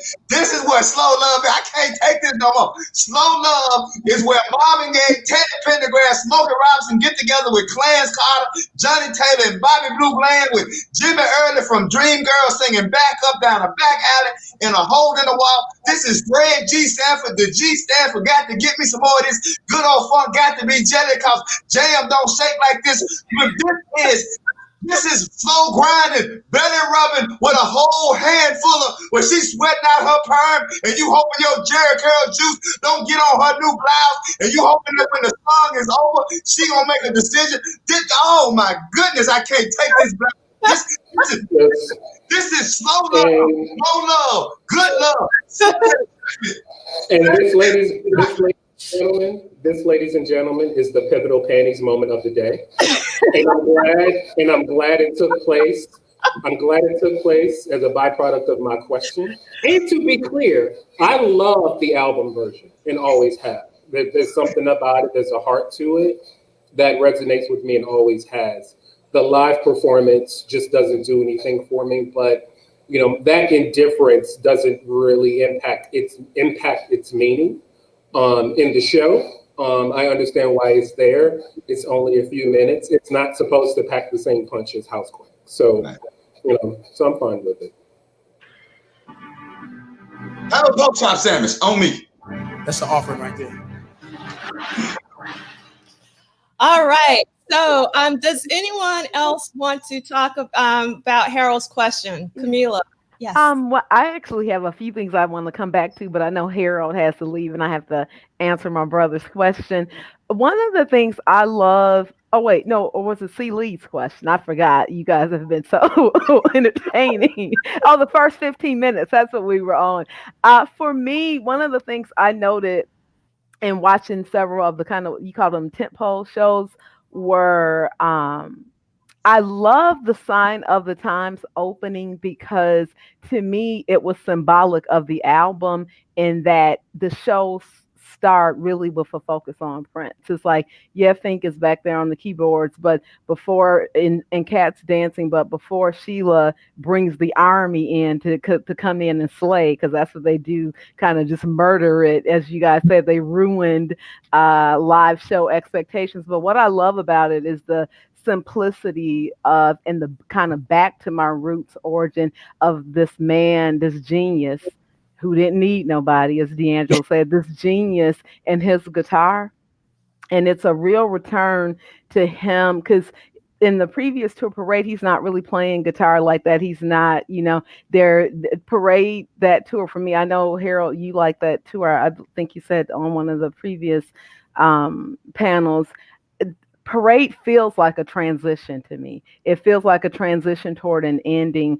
And so this feels like a rebirth. So when the spotlight is just on Prince with that Sign of the Times opening and going back to the Tentpole, the MTV performance really typifies this to me. He shows up, he's got, you know, he's fine. Like, I'm sorry, I keep taking back to that visual, but the hair, it's like September by that point, the hair is growing out. He's got the jeans on, and it's really, the focus is on him, and he's rocking that guitar. He's killing that guitar.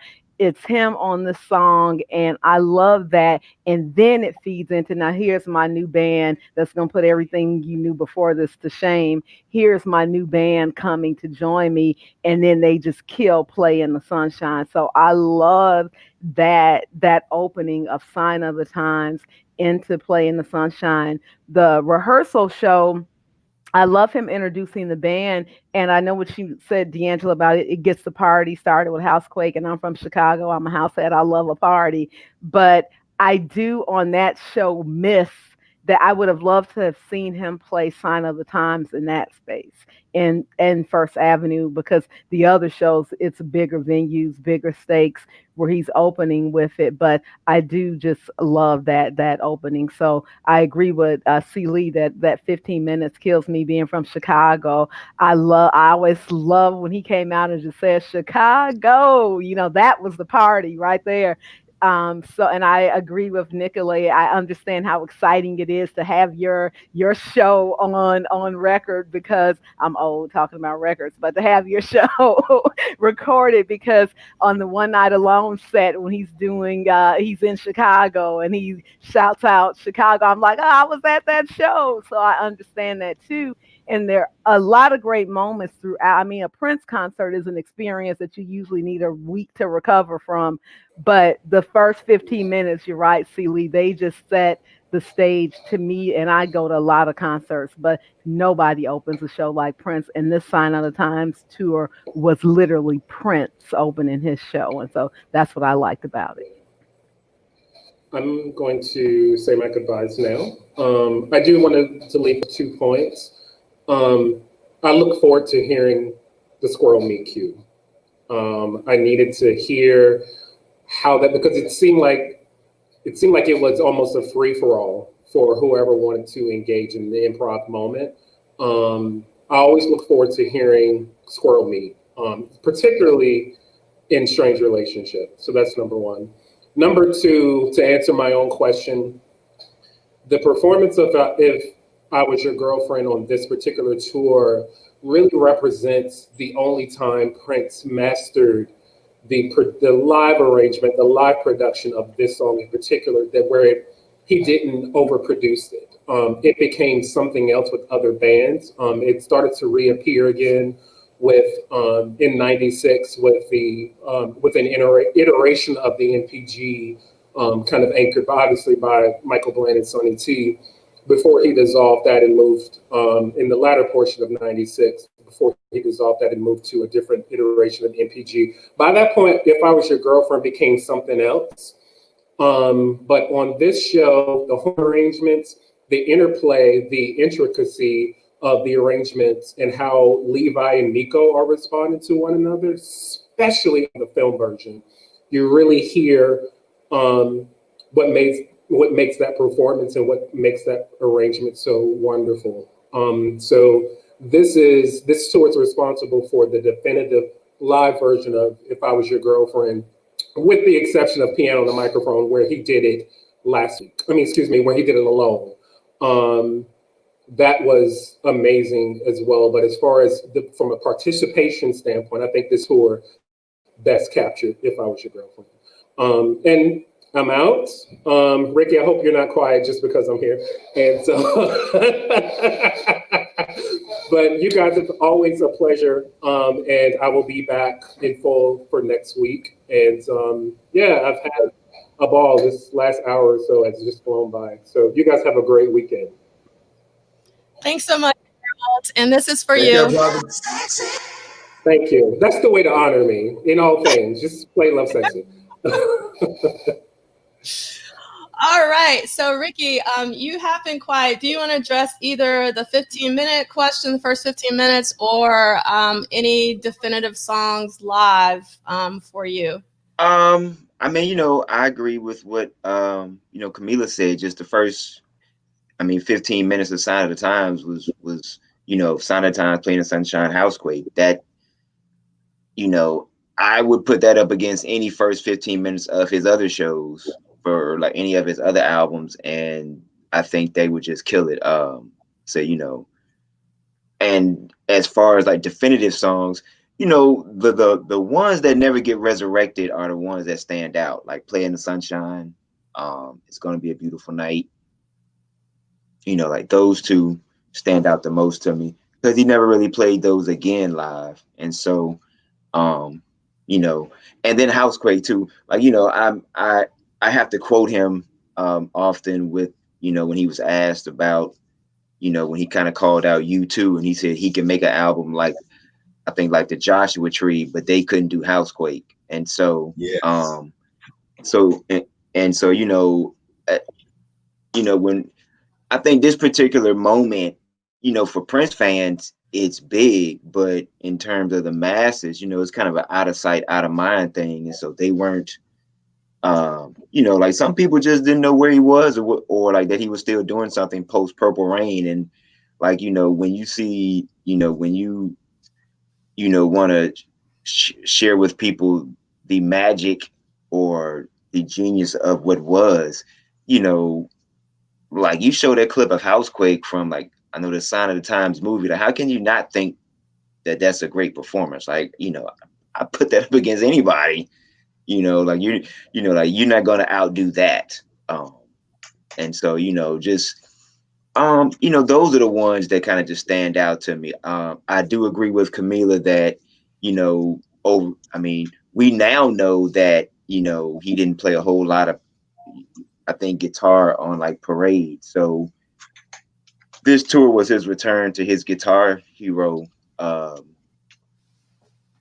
status, and Rain. I thought this was some of his best guitar playing. Like, like in 84, 87, when we got the film, I just was just like, wow, like the guy got better. I didn't think he could get better post Purple Rain. Like I thought that was great. And then he got better.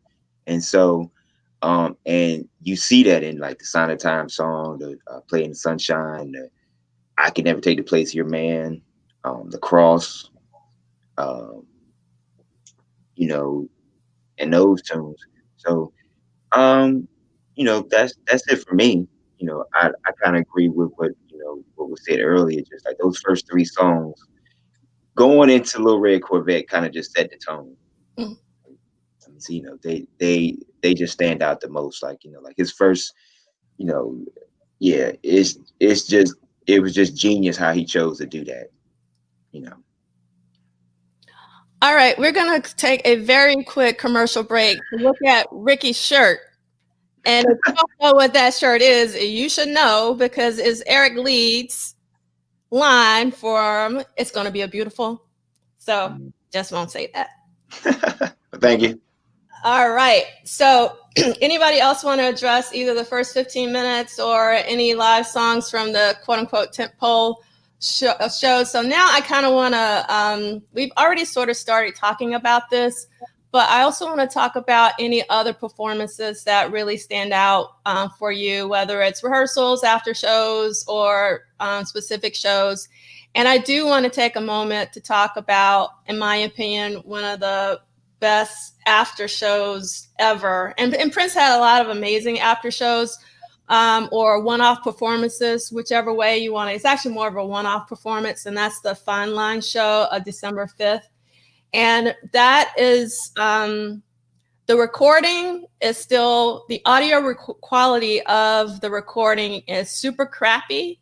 But despite the crappiness of that audio, the magic still shines through. The instrumental jam at the beginning, supposedly it was just kind of like a sound check, like live on the spot. It's one of the most incredible things that I've personally ever heard. And so I was just curious to know if you guys revere sort of the fine line. And obviously, so for me, it's like Fine Line, it comes first, and then Small Club, even though I know everybody and their mama loves a Small Club. But that's Love Sexy, obviously. But I'm just curious, how do you guys feel about the Fine Line, and do you guys have it with the reverence that I do? Because if the estate would put out a pristine copy of the Fine Line show, it's over. I could actually die happy. I mean, that would be so incredible for me personally. Fine Line, December 5th. Nicolay, do you want to talk on that? Okay, give me 1 second. Yeah, it's one of my favorites too, D'Angela. I think it's that interesting sort of Madhouse Prince hybrid that he was doing in that time, and to go back to sort of like the main show and why. As fans, we do like these after shows or these one-off shows. There's a couple of them in '87. Most of the recordings are problematic, but if we listen through that, the U2 show, I think the club is called U2 or U4 or something. It's somewhere in Germany. And I want just to go back to what Harold said. Like, I've listened to enough bootlegs that I prefer the soundboards. I don't want to hear another German whistle. Like, I just have a hard time with those. But these shows like the Fine Line, I can listen to that one through the mud, through the sort of the cassette on cassette on cassette, and really listen. And I think those late '87 shows, kind of when the pressure was off, it feels like, because he wasn't touring. Those shows have him just operating on a different level of freedom. Because isn't the Fine Line where they even do the Baby Doll House track? I think it's the Fine Line, but it is it's an amazing show, much more of a jazz show than it's anything Sign of the Times related. But I'm hoping that in the next iteration we get stuff like this, or Munich. I do have to shout out Munich, the show where Madhouse starts and then Prince comes on. That show, and because we have that in great quality, it really shows sort of the hole in the deluxe box set where a Madhouse set should have gone, just because it was clear that Prince at that moment was very interested in showing that side of himself off the main stage. He was very interested in pursuing that. And I think those 87, 88 shows where like Ricky said, his guitar playing had become really, really complex, really, really fascinating. So his solos are just on that Munich show. His solos are just they're little paintings. Honestly, they're just incredible, and I think that it's going to be hard for us as super fans to make the case that everybody needs this, because I think most superficial fans, like my friend, they're going to look at this differently. So the estate is going to always sort of, I think, look at what sells versus like what is like artistically interesting or viable, and that's going to be something where I guess we're going to have to figure out how that will reconcile over the next few years. But we really need to start moving away from the beaten path. Even as great as these shows are, it really is the after shows, the one-offs, where I think he just really just kept his foot off the brake, and his band members are performing on a different level too, because there's a different sort of vibe going on. If I could really choose, I would still want that Sex of It show, because I just love that track, and he's never played it again.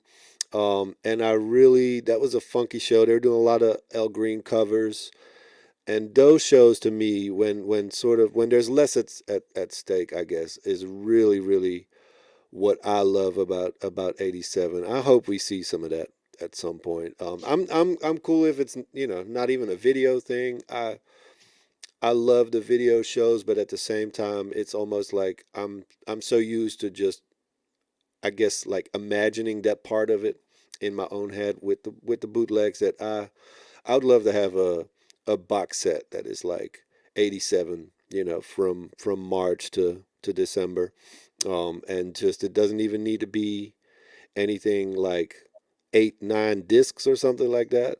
I think you could do it in 4 or 5 and really just get some amazing stuff out there. That honestly, people talk about, people have no idea about that side of Prince. Like the superficial fans have no idea about the levels to his guitar playing, that he would exhibit in moments like that. And I think it's going to be our job to sort of guide people along and be like, look, these main shows were fantastic, but he was trying to please the crowd. He was trying to make sure that 15,000 people left sort of satisfied, whatever that meant to them, and the one-offs was where he would leave satisfied, and I think that's what's going to be interesting to us as fans, is like, show me that, like, show me 86 at the New Morning, show me 88 as Small Club. All of those, I mean, we know that they must exist. We know some of them do exist.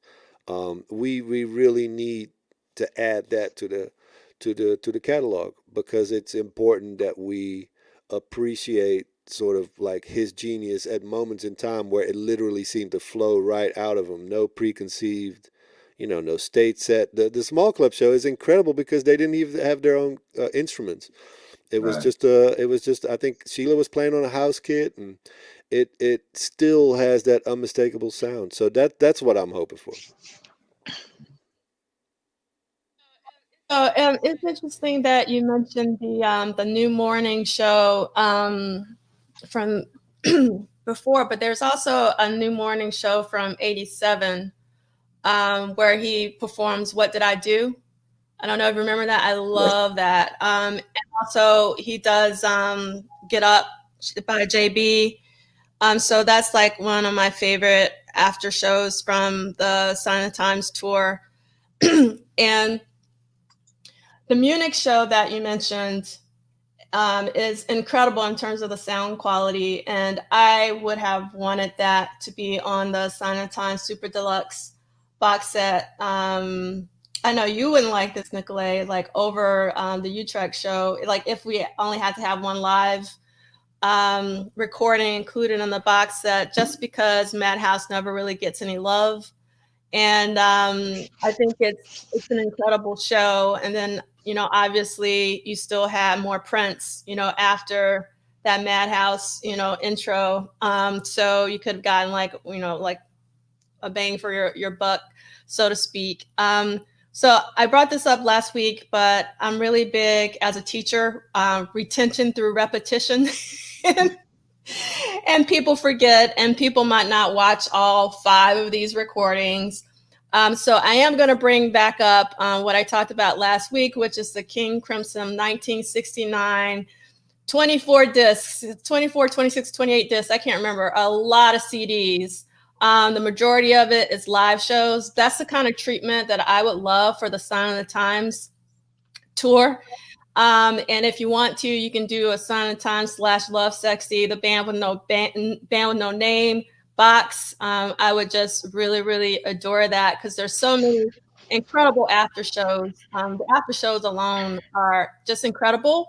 And then also, for me, the rehearsals are really, really special. There's one, I think it's actually one Love Sexy rehearsal where Prince isn't there and Levi is singing Bob George. It is hilarious. And there's just so many hilarious rehearsals. There's one Revolution one. Questlove played it when we first went on lockdown, where Prince is talking about putting it in the bucket and like putting the baby in the bucket, like that is so hilarious, and it just it goes on and on and on. So one thing that you said, Nicolay, that I think is important for the casual fan or superficial fan, they know nothing of these shows, and so that's one of the reasons why I wish that they would be included, after show or one-off or something on this particular set. And that's another reason why I'm so sad that Madhouse isn't really anywhere in the set in any form whatsoever. I mean, even like a remastered Madhouse would have been fantastic. I'm still hoping and praying that they'll still put out a Madhouse box set. But as you said, it depends on the minds of the people who are running the estate and whether or not they think these things will sell. I personally think they will sell. I mean, as long as I'm alive, they'll sell. I mean, and I think as the people who grew up with Prince in real time, as long as we are alive and we have money, we're going to buy that stuff. Don't tell me that a Time box set wouldn't sell. Are you crazy? A Time box set would definitely sell. Don't tell me that a Vanity 6 Apollonia 6 box set wouldn't sell if you put Prince's versions on there. It would sell. It would sell, Ricky. No, I'm going to keep hope alive that the government is that the estate, I said the government, that the estate is not overplaying their hand. And what I mean by that is that when you look at some of the other box sets by other previous artists, I don't know if they archived or recorded as much as Prince did. So, like for Miles Davis, for instance, at some point, they were going to run out of stuff. And so I would like to think that what the estate is doing is at least at the bare minimum, just trying to get through all the albums first. Because technically, once they do that, they could, like they have enough stuff to where they could just keep, releasing stuff, so on and so on and so on. But I think the chess moves or like the Uno playing moves would be don't play all your stuff like at once. Right. Because think about it. If 5 years from now they start, let's say they go through like his entire catalog of just like remastering, just all the official things. Then they could say, okay, we got live stuff now. We could do that. And so they have things to do. So I'm keeping hope that they just aren't overplaying their hand all at once. I think they're just trying to get through, like you said, like what will sell. And then once they kind of get that buzz and that, built up of stuff coming out, then they will start to do the other little things. Cause if sometimes too much is too much, maybe not for us, but for the mainstream, the masses that don't know, it could be a lot. But I'm sure they have live shows as far back as Controversy, maybe Dirty Mind, that they could put on audio and that would sell. So, but I think they just, it probably makes more business sense to get through the official stuff first, and then, you know, start to satisfy us, you know, with those other things later. But that's just my thought on it. But that's my hope. Like, I'm hoping that, you know, that's how they do that. Now, we may be 95 by the time they do that, and we'll be on here old and gray. I'm already gray, right? And I will be like, hey, so remember 50 years ago when we said like this would happen, and you know, but that's my hope that they will get to that. Like, you know, I'm having faith that, I mean, so, you know, somebody there knows these things, and they're just like, well, let's get through this first. So, yeah. So when you mentioned, you know, wasn't my faith.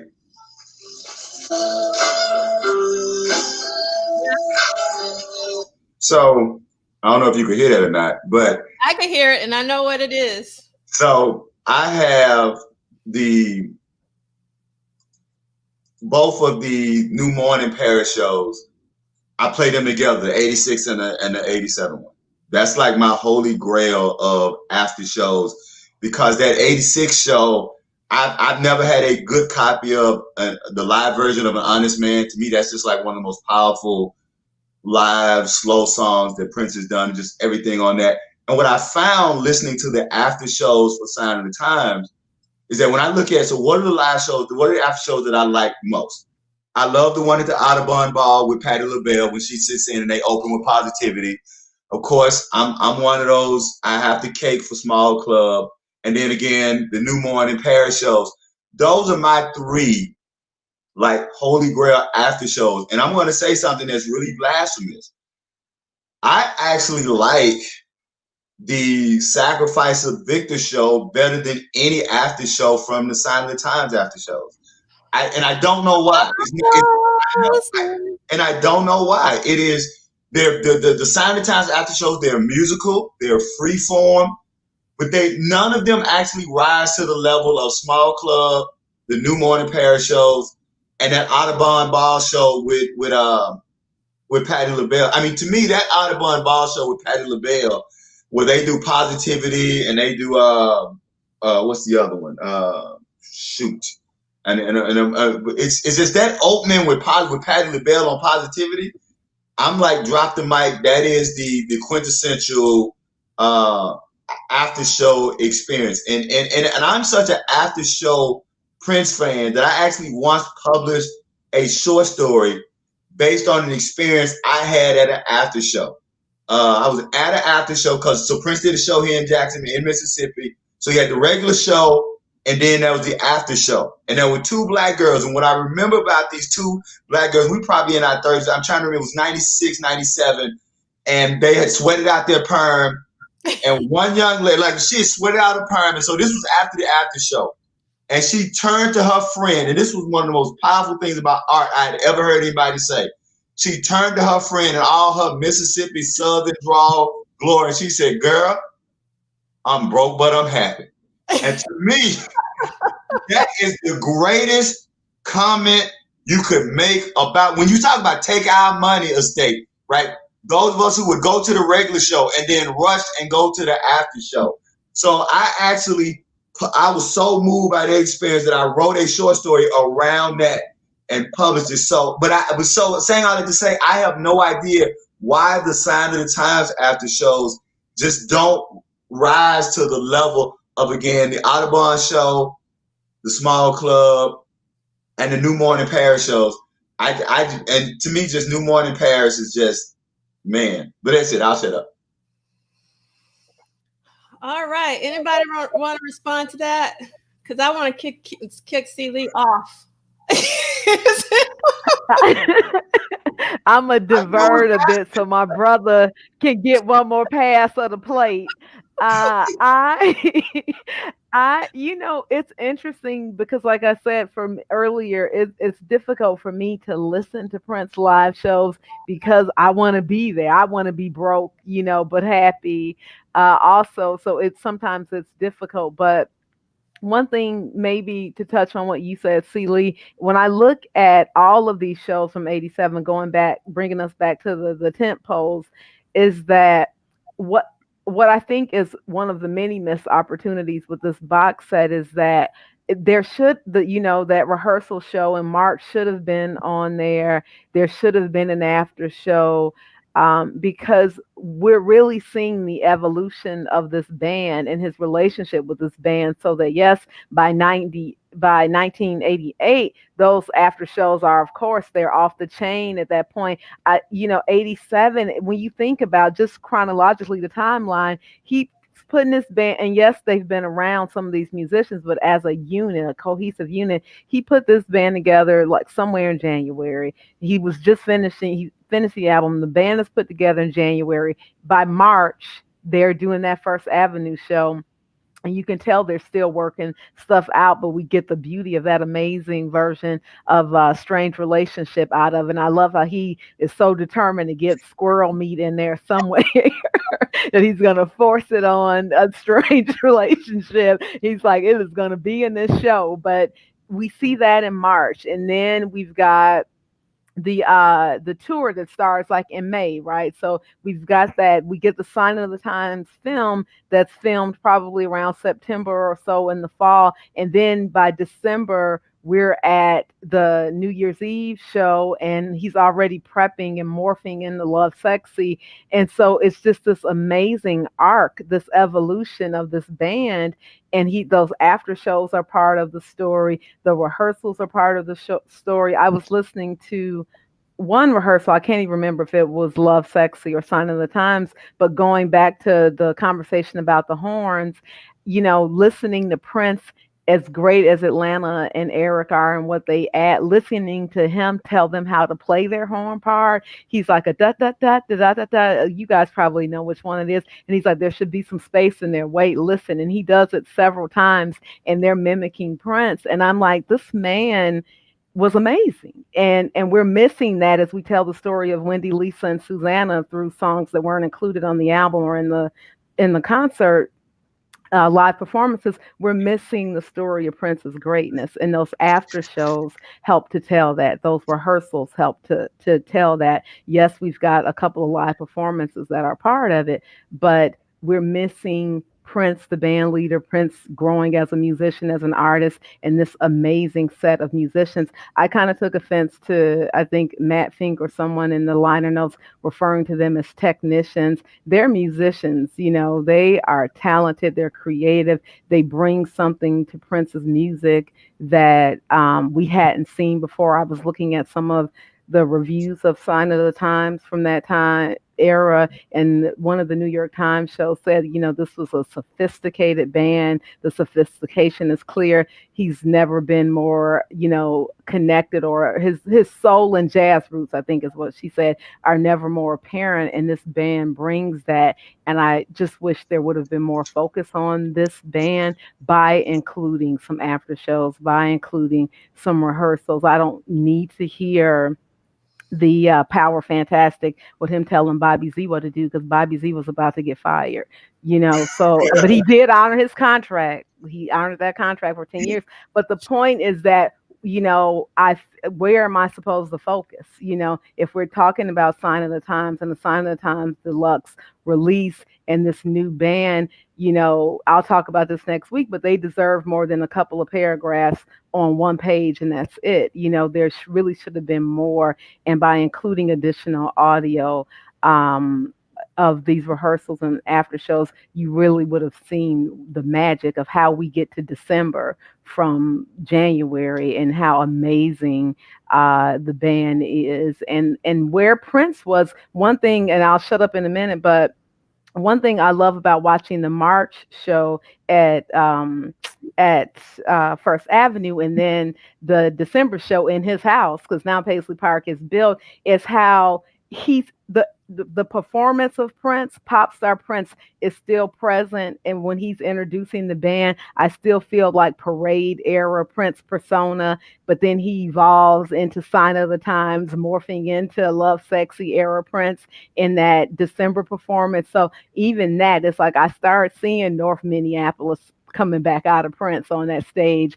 He's got some brothers from Detroit, a sister from Chicago, sisters from Oakland. So there is something happening even in Prince's presentation of himself in that evolution from January through December, and it comes across in the music. And so it's just a missed opportunity to not include that kind of full transgression, if you will, this transformation rather is what I mean, of what was happening with Prince musically and with the band. Mm-hmm.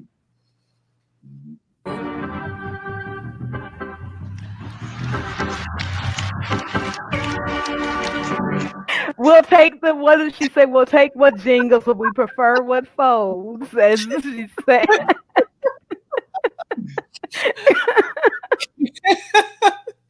So one thing I actually want to point out is Deborah says he smiled more with that band too. So actually, I know that Prince, I will say this, I know Prince was very happy on the Parade tour because I mean, he was smiling on the Parade tour like nobody, and he wasn't even really playing, in my opinion. That's one of the reasons why I don't like the Parade tour, because he's not really playing. I just see him as Prince, the band director. But what's really interesting about the First Avenue performance, he's smiling, but it's something more. It's like sometimes he is responding to either Boni, you can see it in his face, like they'll play something and you can tell, like, you know, like he just loves listening to this band. You can hear it, you can just see it in his face. And I thought that was like really, really incredible to see. And again, because retention through repetition, and I've said this almost every single episode, one of the reasons why I really wanted to do this particular After Salon about Silent Times Live is so that we could have a focus on the band with no name. And actually this morning, I kind of said, I don't know if you guys know Bill Duke, and I think this is in the Menace to Society when he says, you know, you done effed up, right? You know, he goes like the round thing. I woke up this morning and I said, why did I just do 3 After Salons on the Vault tracks when we could have done like 3 shows exclusively about all the live shows? I mean, I really had that conversation with myself because I really do think we're doing and this is my fault, we're doing a bit of a disservice to the band with no name because there's so many incredible shows. And we're kind of doing the medley, Nicolay. We're doing the medley. And when I hate the medley, the master of the medley, and I still hate it, is Al Green. If you have an opportunity to see Al Green in concert, do not skip that opportunity. That man is masterful in concert. But the one thing I hate about Al Green is the medley portion of the set. And when Prince did that, I was like, did he go to an Al Green show? I was like, why are you doing these medleys? And then once he got to the sampler set, I was like, oh my goodness, what is going on? I'd rather see Prince play a sampler set than push a button. And what I mean by that, there was an after show in Atlanta. I can't remember when it was, but Prince played the bass line only of Cool for maybe a minute, if it was even a minute. And it was like really, really, really, really incredible. So I invited Michael Dean to join us since Harold left us. Always a pleasure to have you here, Michael. And so we're talking about the band with no name. We've been talking about some of the standout performances from the band with no name that really speak to us. We've also been talking about house performances or after shows that speak to us. So talk to us in terms of like what we're kind of calling the tentpole shows, because, you know, like we didn't get the bootlegs till later. You know, but we heard about some of these shows. So we heard about the March 1987 First Avenue show. We saw the MTV performance. We saw the Sign of the Times film.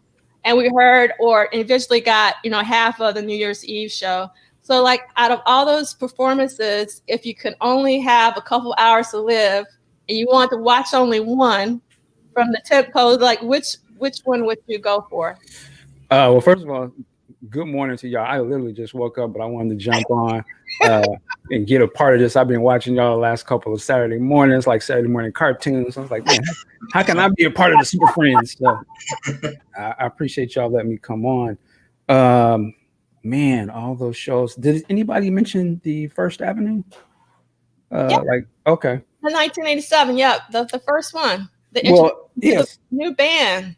So to me, that one is just like, it's a head buster. And one of the reasons why is Strange Relationships.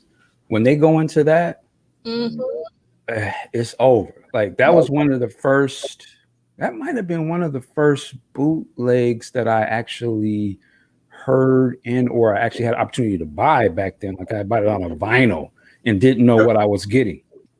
And I remember just putting it on and I was like, how come I ain't heard this? Like it just sounded so beyond, what I knew at the time was, actually this was like in the early 90s, but I just was like, I had heard the Sign of Times movie, seen it many times, went to Love Sexy and all that. But I was like, this is ridiculous. I was like, man, how come we don't hear this? So to me, that's one of the ones that is always like, I always love it. It's the one I always go to. Love Sexy is ridiculous. But somebody, the other one, Small Club. To me, if I had been Prince back then, or even just later in life, I would have jacked that back and put that out myself. Like, I just think that's just a fascinating listen. I've let people hear that. It's been like in different places that I work at. Sometimes I'll play it and they'll be like, what is this? And they're like, this is Prince. They were like, this is Prince? I'm like, yeah, man. Like, and you get to Just My Imagination. Again, if I was the estate, I would have just taken that recording and we putting that out on just the same way they put out these little one-off kind of deals. I would just put that in, just drop that in, shoot, and give whoever needs to get their royalties. But that's just a master work to me. That's just one of the best things I've ever heard. Like I can just listen to that and I'm like in space or something. Like it's like, man, I can see like aliens like somewhere they picking up that signal and they just hear that and they're like, spare that planet, man. Like they don't blow them up, because that's some magical, just like harmonic love or something, man. But I'm just waking up, so I don't know if I'm like, no. I gotta go back real quick. My man, he was talking about slow love. You said it was like pork chop sandwich or something like that. That's right, pork chop sandwich with a side of chitlins. That's right. Yes, sir. That's right. And I said something on a recent podcast talking about Adonis and Sheba. Yeah. The songs like that are for anybody, and I'll PC my words here. They're for people who've had good sexual intercourse in their life. So there are times it's just that feelings like somebody just gives you a whole plate of honey, or just Captain Crunch cereal, or something that you just love. You say, I eat it all up, a gumbo. That's when them songs fit in. Just as a certain rhythm in that you just like, okay, I know Prince, he's a brother. Yeah, I know. Yeah, I know that feeling he's talking. A lot of his songs had that feeling, but I'm like, there's and I'm waiting for that book. There's always the musical Prince and disciplined musician, but there is the lover man Prince that it permeates everything he does. And I know the ladies understand what it is, so I get it. So that's why when he throws some song, you're like, why did he slow it down like that? Because that's probably 70% of his time when he ain't in the studio is in them yams, and that's what made Prince Prince. But anyway. All right.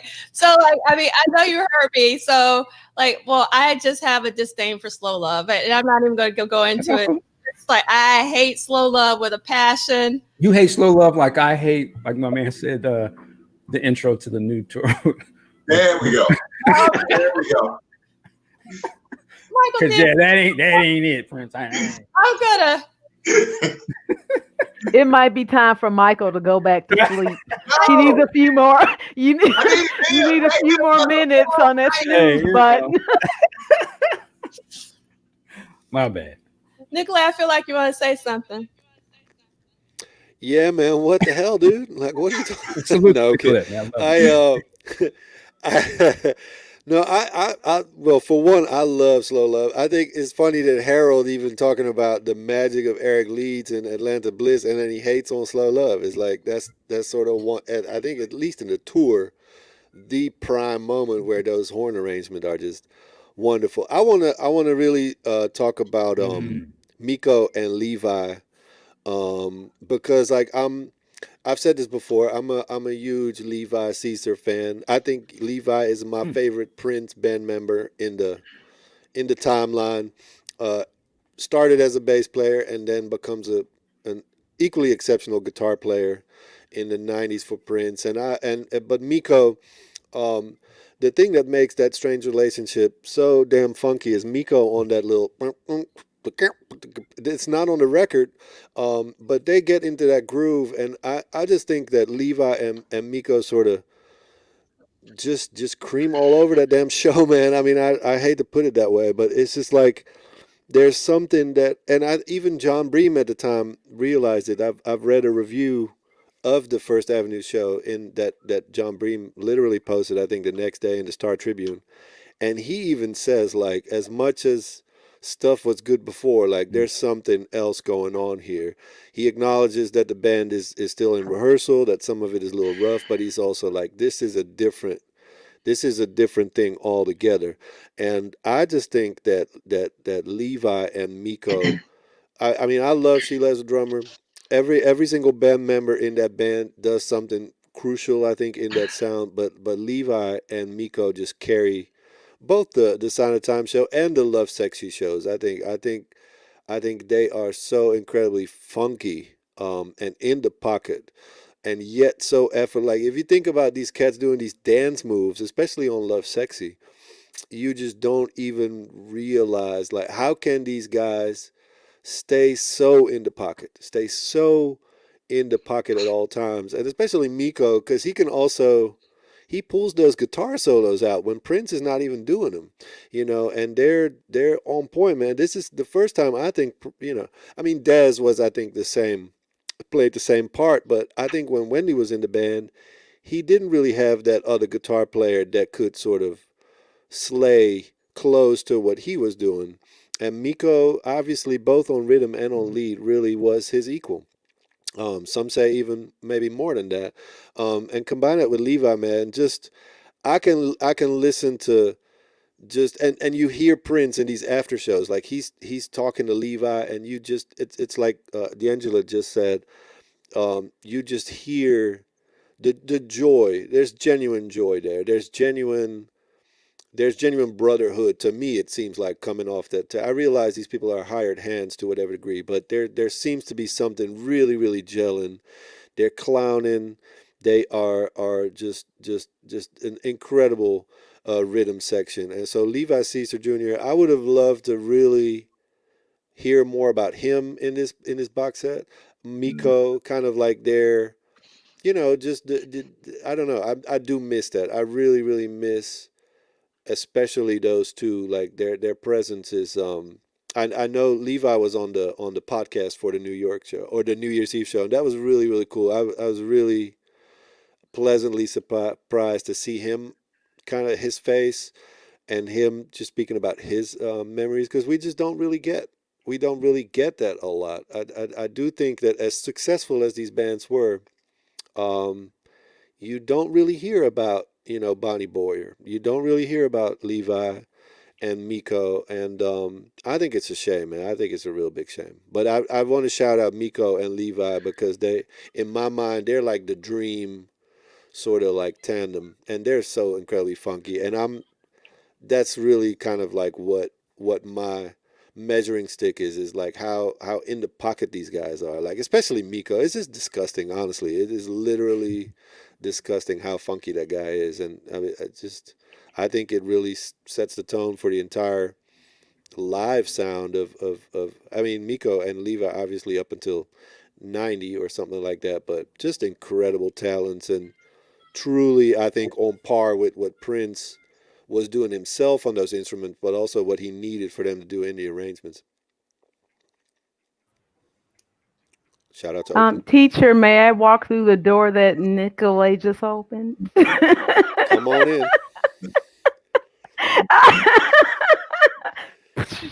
Well, it's a couple of things I want to say, and I said Shady Sadie was going to show up next week, but I dug this book out because since 2016, post 2016, there's been a lot of reimagining of the Prince narrative. Some roles have been expanded, upgraded from support to lead.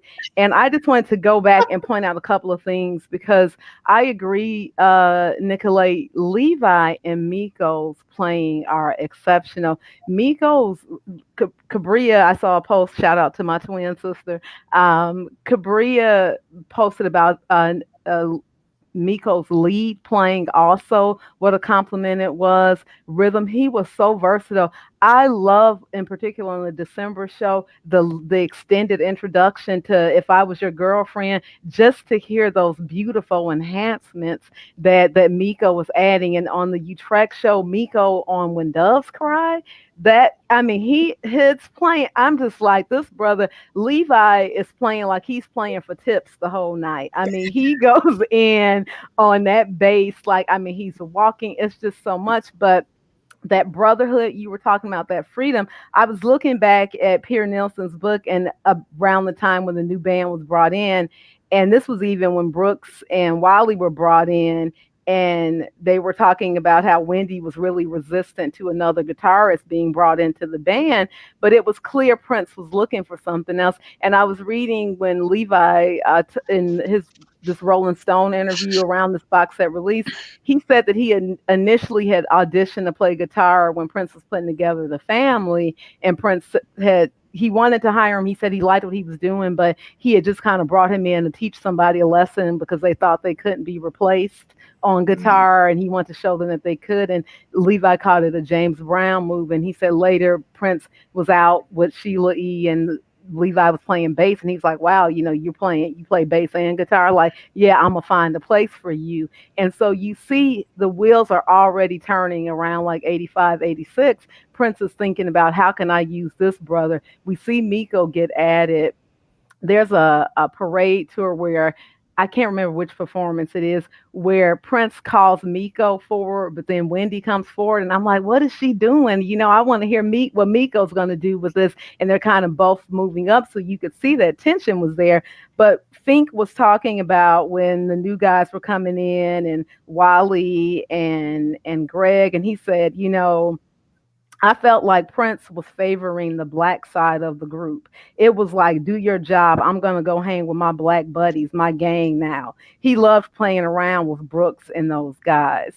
And so I found that really interesting when I first read this book. I was like, wow, so there's a black side of the group, and does that mean there's a white side of the group? It was interesting to see those divisions kind of start to come to the fore. But then later, when he's fully replaced the band, and this is why I'm very leery of who's in charge of writing Prince's narratives or who's constantly consulted on Prince's narratives, because here Susan Rogers insists that the press release about why Prince released the band in terms of wanting to go with more versatile musicians was untrue. It says, Rogers insists this was not the case with Wendy and Lisa. They were capable of doing much more. I've worked with a lot of musicians, and Lisa and Wendy are far superior to the musicians Prince got to replace them. They were more versatile, flexible, and sensitive. And I thought, wow, that's interesting, because when I listen to the Sign of the Times shows live, I hear far superior musicians, and I'm just going to put that out there.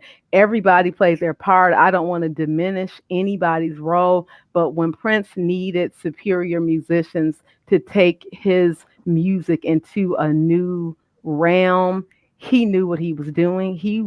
It was his vision, and he knew what he needed. Wendy, I think it is said even in the liner notes that he said, I can't expect you to go where I'm going musically.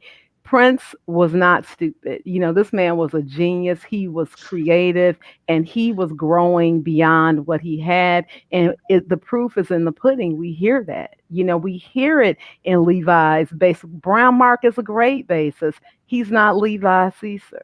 You know, Right. Wendy is good at what she does. You know, Eric Leeds also said, who's, you know, Eric is funny to me. He's my favorite Prince horn player, hands down. He in Atlanta. I love them. But I find it so interesting when Eric is like, oh, I didn't really care for any Prince's music, but I showed up whenever it was time to get a check and play. And I played my heart out on it because I love it. So it's like, let's give this man his props. You know, he knew what he was doing. He was growing and he brought in artists, not just technicians, but artists who were brilliant in helping him realize his vision at this space and time. And to what Ricky said, I think that's why a lot of these songs were retired later, because no other band was going to be in that space at that time. Even Bobby Z said pre-2016 in that Imperial Nilsson's book that he understood Prince letting him go because he was trying to go, he said, in a Frank Zappa fusion realm. He wanted a more sophisticated sound. And he said, hey, I got replaced by Sheila E. I can't complain with that. I think some people who are bitter are having a hard time acknowledging the greatness of this band. And so, Nicolay, that's why we, you know, I'm in 2020 like, oh, that's how Levi got in the band. But I know that Susanna was painting murals on the wall in a house. So I think there's a lot of that we have to interrogate so that Prince is centered in his narrative and it's not hijacked by people who had delusions of grandeur. Now I'm going to shut up. Can I just dovetail on that? Because I think, if we, like you said, and I'm so glad that Kamilah said that, and let's tell the whole empirical truth. Name me one person who knew. Name one person who knew who would say that Bobby Z was a better drummer than Chaz. You can find one person to say that Bobby Z was a better drummer than Chaz, then a lot of things that's been coming out after Prince dies sounds correct. But what we know was that when Prince was moving into the revolution, he was doing both musical decisions and persona decisions. And I'm not saying that as a knock against the revolution. I'm not saying that as a knock against that man couldn't play, but the quote revolution was as much about a persona, what I want to market, right? Remember he said in one of the Rolling Stone interviews out of his own mouth, he says that Wendy and Lisa makes me all right with other people. And as a 16, 17-year-old reading that, my question was, who are these other people to whom Prince, that Wendy and Lisa make them feel all right? So that notion then with Susan Rogers, again, I'm not knocking Susan Rogers as an engineer extraordinaire, right? What I will add to that is what Miles Davis said in his autobiography. And Susan Rogers is not media, of course, and Miles was speaking most about media. Miles says that, unfortunately, the majority of white media is not going to celebrate a black artist unless they can see themselves somehow a part of or in that black musician. So that the revolution allows white journalists and people in media to see themselves. And so the question becomes, to Kamilah's point about the black side and hanging out with his black friends, right? I've been mostly surrounded by black folks in my life. I lived in a black community. My parents are black college graduates, but I've also had that experience that many of you had, you know, if you're in the advanced courses or whatever, being the one black person. And so that comment about Prince wanted to hang out with his black friends, it sounds like to me, those white friends who have that one black friend, and they either forget he's black or they treat him like a special Negro. And then the tension when they realize, oh, this black person has black friends. This black person has a black family. This black person has a black community. And so I think that that's the real problem, is that so many either white people in Prince's community, you know, in his business community, or just white fans, they so wanted Prince to remain as their erotic, sexual nymph child. and they never wanted to be Prince anything other than their erotic sexual nymph child, and they are still grappling with this was a black man from a black community. That's it. Real quick, how does and I agree with everything you just said. How does Third Eye Girl play into that? Do you think he's still trying to play that same type of, as I say, running game? Like, let me put these people in front so that it's easily accepted to this group of people. Because again, he still has some ill musicians, even at this later time that was in the background, right? Like you would think, like, how come they don't got Mono or some of these other people playing? I think there's Go ahead. I'm sorry. Go ahead. There has always been a competitive spirit to him. And so I think, honestly, with Third Eye Girl, what kind of just came about, honestly, was when he saw Beyonce's all-girl band, he was like, oh, I could do that, but he did it a different way. And so, I mean, now, I agree with what C. Lee said, and I think part of the reason why there was a band with no name was because he had kind of that Prince and the had taken a life of its own, and the was trying to, like people were saying, well, it's the and not the guy in the front. So he was like, oh, okay, now let me remind you, it's one and one dude only that was born on the 7th day of July. Let's get that straight first. Yep. So that's why, I think that's why they don't have, a name. I think with Third Eye Girl, I know with Michael Dean, the guy's a smart businessman. So he knew, like, okay, like Beyonce already has this, she's kind of happening with the all girl thing this way. Let me do this with the other genre that I know I can kick butt in. Because, he could have easily gotten an all girl like MPG, so to say, and it would have been phenomenal. But he knew if he did the Third Eye Girl thing, that could get Saturday Night Live and then some other stuff, and say, pull some, like people in areas that aren't, going to check for him. Because, keep in mind now, this is at the latter part of his career, so he wasn't as mainstream as he had been at, say, the Apex. So it was a smart, business decision. You in think terms of marketing, that they were all white, or is it just that was just who happened to be the best? Honestly, okay. I want to point out what Kabria said, because and also Zaire. The rumor is that originally it was Sheila and Rhonda, and they were asked, and for whatever reasons, it didn't work out. Yeah, I totally believe that too. And Cat Dyson also. It was supposed to be Cat Dyson also. I think he, I think he went to his well of people first, and then I think, like they said no, or they couldn't do it, and so he was like, well, let me get some other people. Because Third Eye Girl, they were playing with him, pre Third Eye Girl and like the MPG, so it wasn't like they weren't used to, him or like what he did. I think it just kind of just worked out that way.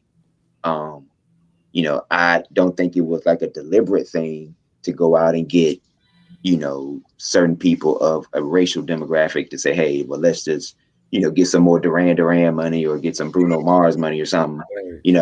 I think he was just like, well, who's here? Okay, you're here, you're here, you're here. Let's make this work.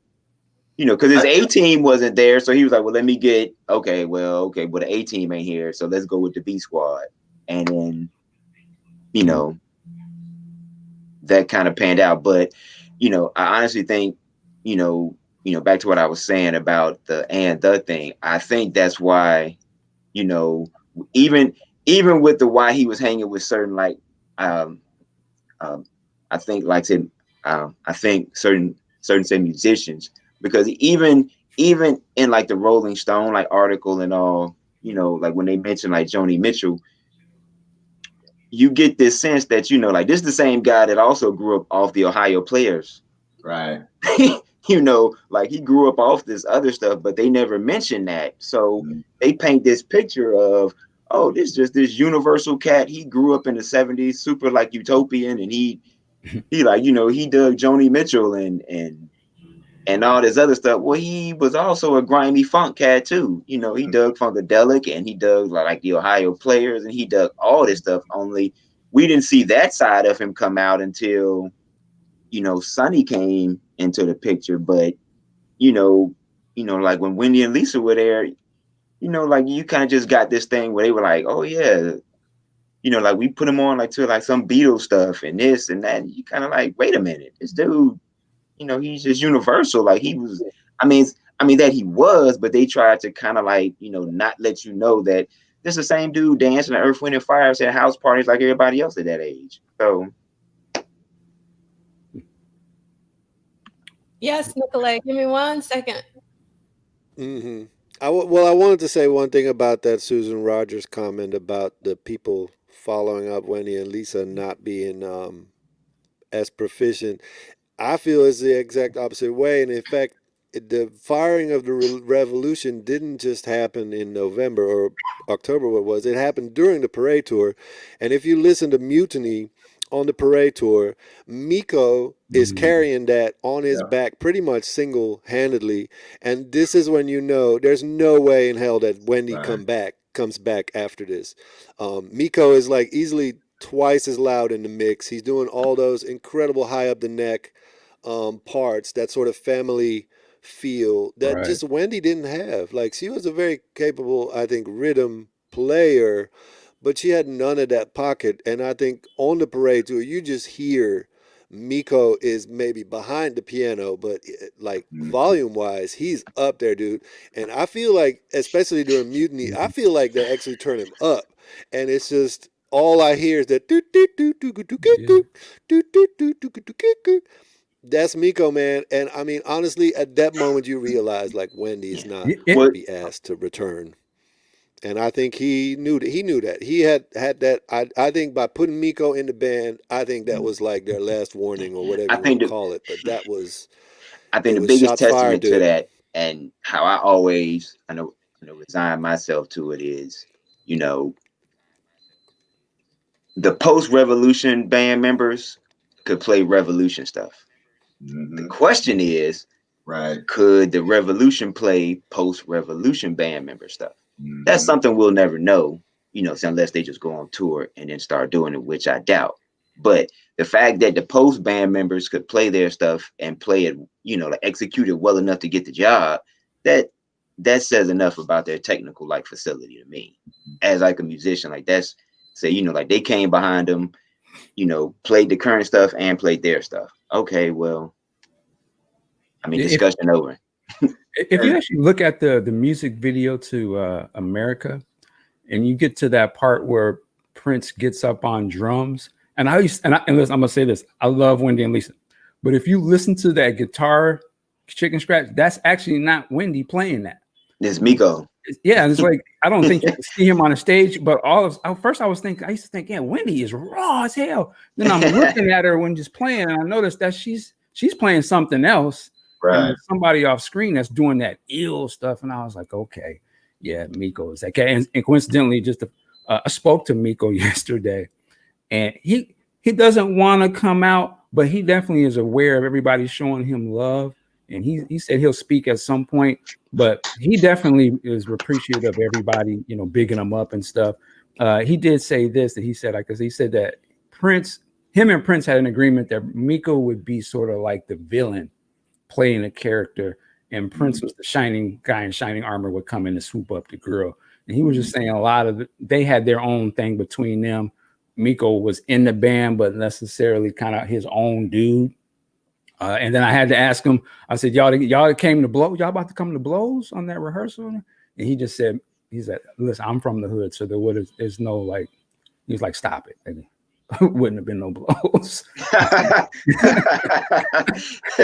but I just to say that he definitely hears us talking, and he's watching us. So okay, well that's good. Yeah, definitely, for sure. I mean, and so I'm so happy, Nicolay, that you really gave Miko and Levi their reverence. And that's one of the reasons why this particular episode was so darn important to me, and why I'm so grateful that I was able to be on stage with Levi and tell him that you know, he was behind me, but I told him, you are my favorite bass player. Even though Sonny was right behind me, and I totally forgot that Sonny was on the stage. I totally did. And afterwards, I apologized to Sonny in person. I was like, I'm so sorry. I didn't mean. But like Levi and Miko never really get the credit they deserve. I'm really happy that the estate asked Levi to participate in that New Year's Eve YouTube evening. I thought that was fantastic. I loved when Levi said that Prince was the bar above the bar, because he is. And I also think that Levi is the bar above the bar and nobody talks about him. And Miko is also so incredible. So Michael, thank you so much for letting us know that Miko knows that he is loved, because he is definitely loved. He is definitely loved, and Levi is definitely loved as well. For sure. I mean, and then Bonnie Boyer, you rarely hear about Bonnie. Bonnie was incredible. And so I think it's just really important that in our small way, that I sort of see this as like little bat signals. You know, we're sending out bat signals. I'm not the estate. I'm not a part of the estate. I'm just a lone woman. But it's really important to let them know how much they've given to us and how they continue to feed me. I mean, I live on 87 to 89. I mean, I really, really do. I'm getting choked up that they mean so much to me, because they really do. Well, it's important, but it's important because too often Black people are erased from their own narratives or rendered, into the background, window dressing, and so to see this magical time, I mean, this for me, Prince live experiences started here. And even though my parents didn't allow me to go to a Prince concert until Act 1, so Nicolay, Act 1 has a special place in my heart. Act 1 or 2, I can't even remember. It was April 1993. I didn't go to prom. I went to my first Prince concert. My sister and I were shopping for outfits for our first Prince concert while our friends were getting prom dresses. But when I think about Prince live, when I think about entering into conversations, entertaining conversations with other people about who's the greatest of all time, I point to this. Like, this is Prince on all cylinders, with a band that facilitates that supports that allows that. Prince, the Purple Rain tour, I never watched. I've mentioned this before. I don't really watch that show. It's too much Prince's spectacle. It's too much performative Prince playing to this pop audience that he's just gained. And I get it. The brother was trying to secure the bag. If he didn't do that, he wouldn't be able to do what he did later, professionally, creatively, and philanthropically for the Black community.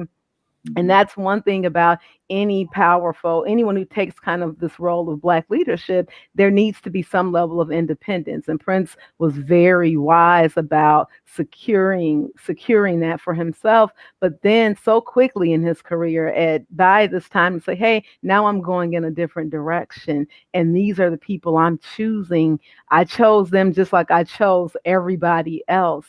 And let's stop saying that one is superior to the other, and let's give them all their shine in their proper light, and let 87 to 89 shine the brightest. But no, seriously, let's just give these people their credit, because they are too often almost nameless and faceless. We don't know their stories. There's like one parenthetical aside about Miko in the whole line.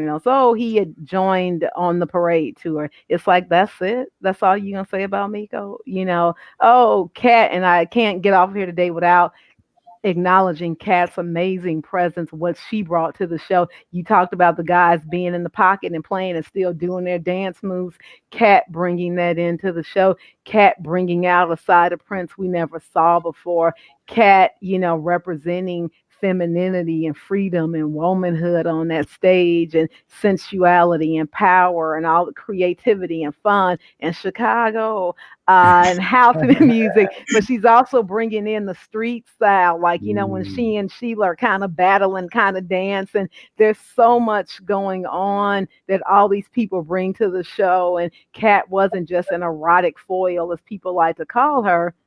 And I presented on her at your Love Sexy Symposium, D'Angelo, but I wanted to acknowledge just that visual aesthetic, because I think a lot of people were like Fink, and they saw this new band and they saw this show, they saw the Detroit Crawl, and they were like, oh, he's favoring the black side. And it's like Leigh said, there it was revelatory, like, oh, wait, so he is black. He really is black.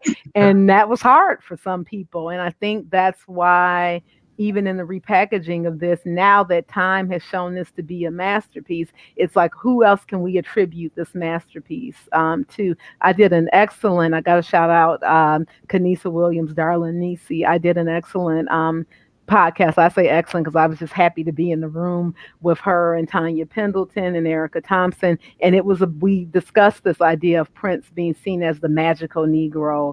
And there's this idea of, he was magical. He was different. You know, Zaire Ali, I saw a couple of comments I'm still laughing at.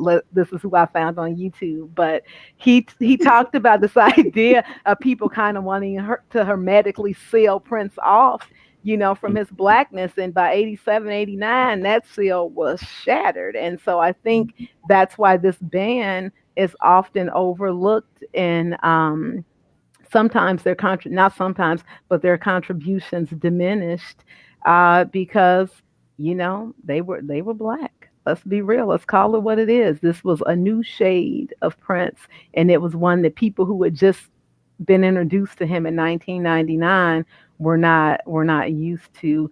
And I think it's unfortunate that, as Prince said in Dreamer, oh, what a shame, race still matters, but it definitely does. So. And then in 2020, isn't it a shame that we still kind of dealing with that, with this Prince thing? As you look back at the Sign of Times, and I love the Sign of Times thing, and I respect everybody that was involved putting it together, but I look at it as like, I look at you're at work or something, and if we don't speak up, they'll just, you know, they don't even know they're doing it. They just kind of don't even pay attention to us. And it's a shame that the Sign of Times kind of release sort of falls into that, you know, this, as you said, everyone you mentioned, they should have had their own episodes, really got into their own situation and spoke about that and what they meant to the game. It shouldn't have just been the same. I hate to say, you know, the white woman just kind of bogarted in there and was, and I love them all, but come on, we can't do that. It's 2020. We're supposed to be beyond that, but obviously we're not.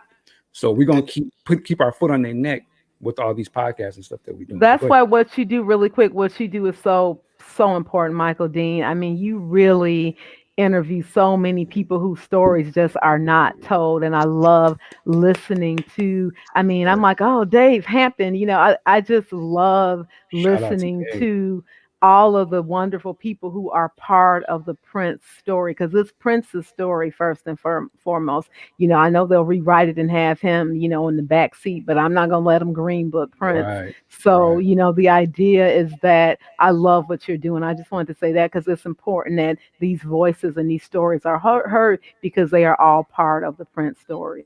I appreciate that, for sure. Go, Nicolay. You wanted to say something? I lost my train of thought. I'm sorry. Sorry. But I agree. No, I just agree. I just agree. I think it had to do with what Michael said, like how in 2020 it is crazy to sort of see that at play. But I remember it was when we did the original SOTT Deluxe, when we did the original one, when it just came out, and a lot of comments were made, I think by Zaire and some others, and Dwayne commented in a way that made it very clear that the estate hadn't even thought about any of it. He was like, oh wow, really hadn't thought of it like that. I really will take this to heart. And that was a moment where he just realized, like, oh shit, we're screwed. You know, and that's nothing against Dwayne, but that was a real moment where you, well, shout out to Dwayne. And I don't mean it even in that way, but it's just like it was painfully obvious of like, like they are not even thinking about those layers, which is kind of exemplary of the problem. But like, it was clear that he hadn't even crossed his mind. He's and we realize he's a big revolution guy, so it's going to be part of the territory. But it's just like, look, man, like, not right now, dude. Like, it's Leviticus time, it's Levi time, it's Miko time, and it's just like it is. That was a moment where I was like, oh wow, they at least that part of the gatekeeper layer has no clue, or they do have a clue, and that makes it even more insidious. But it seemed like he was like kind of caught off guard with even the criticism on the whitewashing of the thing, and it's just like, yeah, that's kind of par for the course. That's your homie at work when you work together at the picnic, and you're like, oh man, you've been working here longer than me. Yeah. Well, I make $50,000 a year. Oh, word? Yeah, I'm only making 30. Really? I didn't know.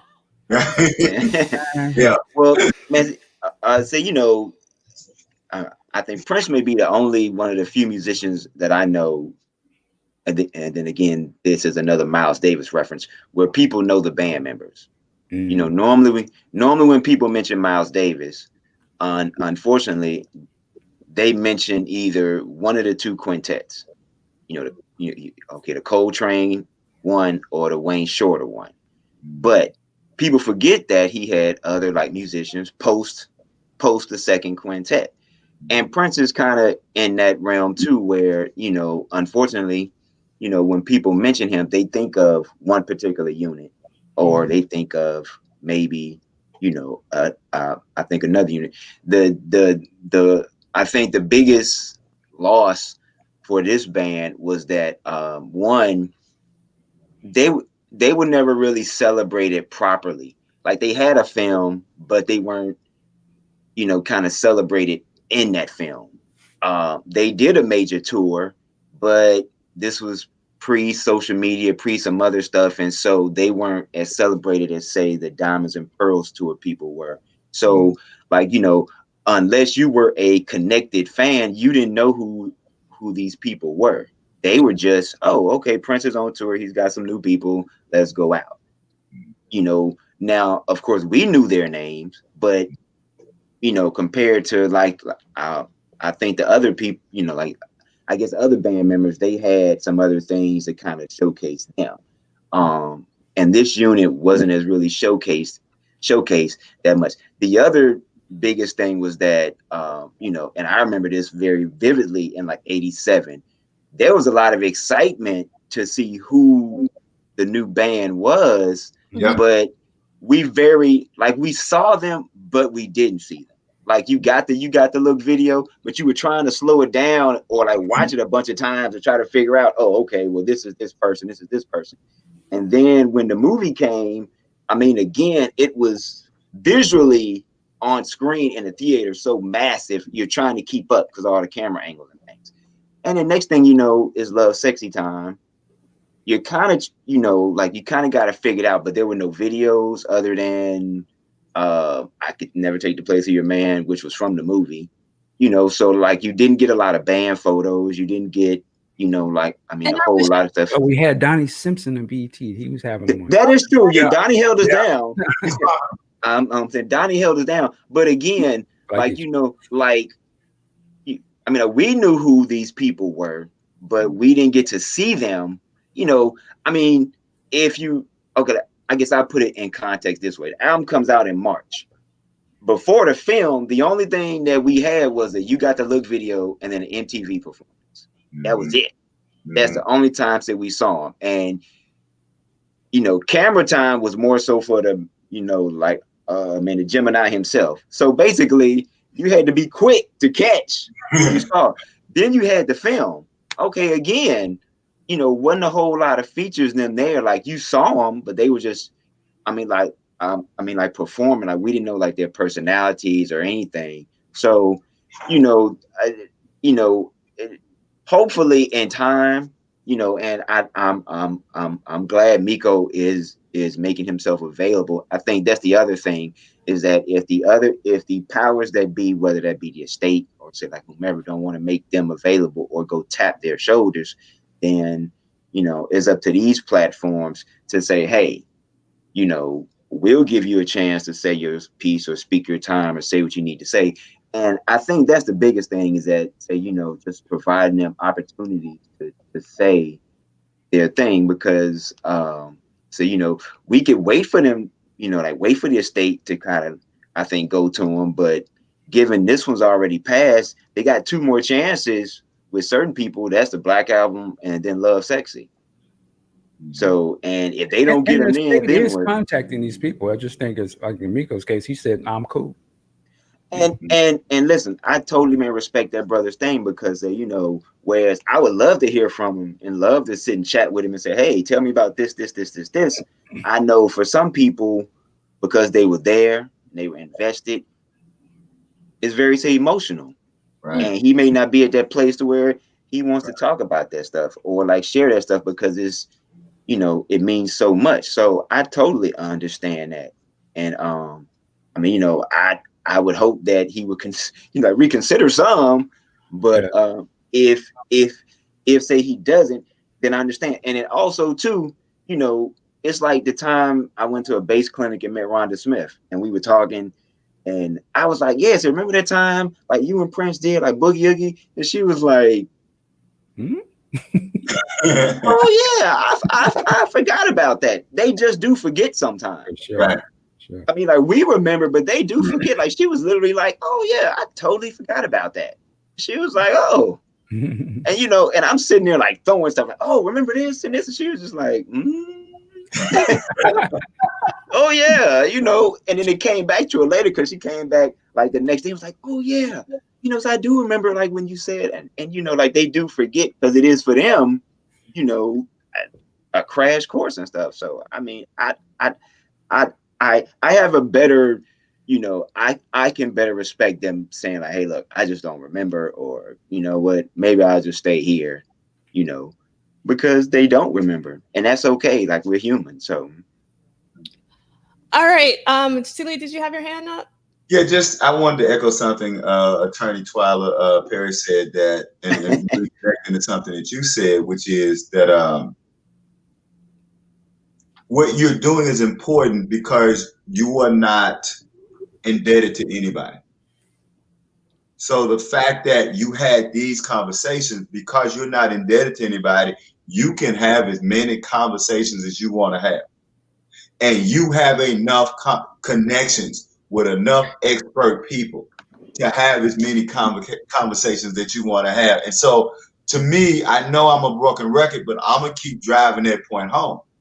Enough of y'all out there not writing enough articles, not writing enough books, not supporting these podcasts, not having the podcast. Look, we understand the folk who not telling the narrative correct. So the question then becomes, if they not telling it correct, I think it was Greg Tate.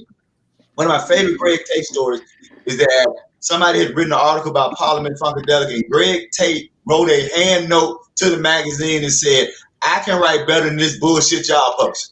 Yeah. And luckily, if he was in the water or whatever, maybe he pissed off the editor. The editor sent Greg Tate some albums and said, well, show me then. And that is how Greg Tate's journalistic career got started. So these conversations are important. And for me, I definitely want younger folk first learning, do the history and learning. Because I'm a poet and a short story writer. I'm not writing another Prince book. I gave you 600 pages. That's all I got in me. I ain't even know I had them. Right? So when folk walk up to me and go, damn, this book big. I was like, do you think I set out to write that many damn pages? I didn't know that book was that damn big until I hit print and it ran out of paper. And I'm like, what the hell? And then I put some more paper in there. And I'm like, oh, well, okay, here it is. Ain't nobody gonna buy this big ass book. So, I'm saying all that to say, it's not like we don't have power. And in fact, Prince showed us we have power. People can say what they want. He made more money. I'm gonna say this till I die. He made more money off Emancipation than he made off Purple Rain because he owned it. So thank you, Kamilah. Thank you. So, it's your book. Oh Yeah. man, salute to you, brother. Yeah. So people, when I go to speak places, people like, you ain't bring no books. I'm like, them books heavy as hell. Hell no. I ain't a lot of damn books on the airplane. Them books heavy as hell. So, but I mean, look at this. Look what's in this. Just look what Professor Duff has given you. Mm. Look at the people that's on this screen. Take me off. Look at the people that's on screen. Look at the people in the chat room. Mm-hmm. We are not at a disadvantage because Nicolay made it real clear. Nicolay made it real clear with the reaction. We have the most powerful tool that they don't have, knowledge. Mm. We have the most powerful tool that they don't have. We were there step by step when it was happening. Write some articles, write some books, support these events. Remember, and I'll end because I won't be back next week. So I'm going to get to have fun in the chat. You think I've been ignorant here? Oh, just wait till next week when I'm in the chat. You ain't got to stream it. Oh, it's going to be on. I need you on the podcast. This t-shirt, I have not worn a t-shirt in public since 1989, but I had to rock it this once. Yeah. I don't even like having my arms out. It's a shame sometimes Mississippi don't like to wear t-shirts, but I'm just not a t-shirt man. But I want to end by saying, look, Love it. we got the power, we got the knowledge. I've already heard me say, I'm already sad that there's a generation of young children who've been raised without live musicianship. If Prince is the standard of the standard that we all believe him to be, then it is incumbent upon us to flood everything with as much knowledge because what we want to do, you're treated like a teacher. What I try to do is I give my students no excuse. They get a syllabus, they get resources on Canvas. I don't want a student to be able to say, I don't know. And our job is to make sure, because as James Baldwin said, one of the worst things other than white supremacy is white selective naivete. And we cannot allow people to destroy Prince's message by being able to claim selective naivete. I'll shut up now. Yeah, that's it. Drop the mic, D'Angelo. Drop the mic. Yeah, I'm gonna drop the mic. So actually we're over, but I actually have several things I want to say. So if anybody needs to leave, you can leave the stream, and I apologize for not saying goodbye and all that. But I want to say so many things, but I'm not going to talk very long, but I am going to go over. First of all, thank you so much, Leigh, for saying what you said. I do think it's important that we take Prince as an example of doing for self. That's one thing that I've always loved Prince for, is that he was all, particularly post Warner Brothers, really owning your own, doing your own. And that's one of the reasons why I do these events. For the DM40 GB30 symposium, I asked a lot of people, and also for the Sign of the Times Super Deluxe celebration, I asked some key people that either didn't respond, and they'll remain nameless because I love these people. It's not that I'm not reaching out to certain people, it's just that I am, but sometimes they don't respond, or they don't want to do it, or they can't. I'm getting so emotional today. The Love Sexy Symposium was incredible for me because of Cat Glover. And my own mama said, if Cat wouldn't have been there, it would have been boring as heck. My own mama said.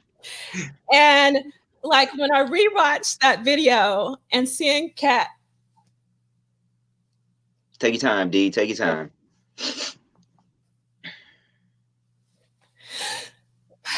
Seeing Cat come out on that stage, it was a beautiful thing. Hearing Ingrid come out on the stage and sing "Rain is Wet, Sugar is Sweet," was incredible. And sometimes people make fun of me at work because of my Prince scholarship. I've had colleagues laugh at my face. But I don't care because I love Prince and I love the power of music. I would not be here today if it wasn't for music. And for me, Prince equals music. And that's the reason why I am so happy that Nicolay is here. Because Nicolay doesn't understand how many times I've listened to his music. I had connected on repeat for over a year. And it got me through some really bad times. So music is powerful. And we haven't spent the past 4 Saturdays for 3 hours, and then 2 Saturdays before that for 8 hours, and 3 days in the summer talking about Prince, and 3 more days next year for Controversy, Diamonds and Pearls, and the Rainbow Children, because Prince freaking matters. And if you guys don't understand that, then you're not my audience and I don't care. If you don't understand how powerful a musician Sheila E. is, I don't care. She means something to me. She brings me joy every single day. I still get chills when I see her do her drum solos. 30 years later, I still get chills watching those drum solos. When I hear Levi play that bass, it's like no one has played the bass before. When I hear Miko do the rhythm guitar, it is some of the most beautiful notes you have ever heard in your life. When you hear Boni Barya sing a line differently every single concert, when you hear that emotion in her voice, you understand the power of music. Sometimes this world is not for us, and you know who I'm talking about. But where I find my refuge is music. Music is with me when nobody else is. Music sometimes has been my only friend. Music sometimes is my mom. When my mom's not around, I put on some music. Luckily, my mom's still here and I love her to death, but she can't be with me all the time. My family can't be with me all the time. But you know who can be with me all the time? Prince. And he is with me all the time. So this is the reason why I am dedicating hours of my life. It's because I want some young person who might feel like they're alone and they don't have a friend to know that music can be your friend. Music can be there when nobody else is there for you. And it's the gift that keeps on giving. It will be there with you on your happy days, or your sad days, and all the days in between. Music is super powerful. I don't know if you guys, there was a viral video this past week about a ballerina. After listening to Swan Lake, she has Alzheimer's, but she started dancing to the music because that's how powerful music is. And I also find it sad, Sealy, that a lot of young people don't know what real music sounds like, what live music sounds like. And we're in the middle of a freaking pandemic. And I love live shows. It is not the same. It is not the same. And I'll tell you something else. As much as we can rewatch the Sign of Times film, which I absolutely love, it will never be the same as seeing Prince live. It will never be the same as Prince live. So for anybody who has seen him live, you better understand how lucky you are to have witnessed Prince, because he was definitely the best who ever did it. The music, the dancing, the showmanship, the love, the craft, the work ethic, there will never be another. And so I am giving reverence to Prince because he gave us our all. And while I can't dedicate my life to Prince 24/7, if I could, I would, if I could stay myself. But it's just, he is worth it. And music is worth it. Music is worth it. So I'm hoping that someone will listen to Prince and cling on to him to dear life like I have. Because sometimes you need something when the world has nothing for you. Mm-hmm. So I apologize for getting so emotional.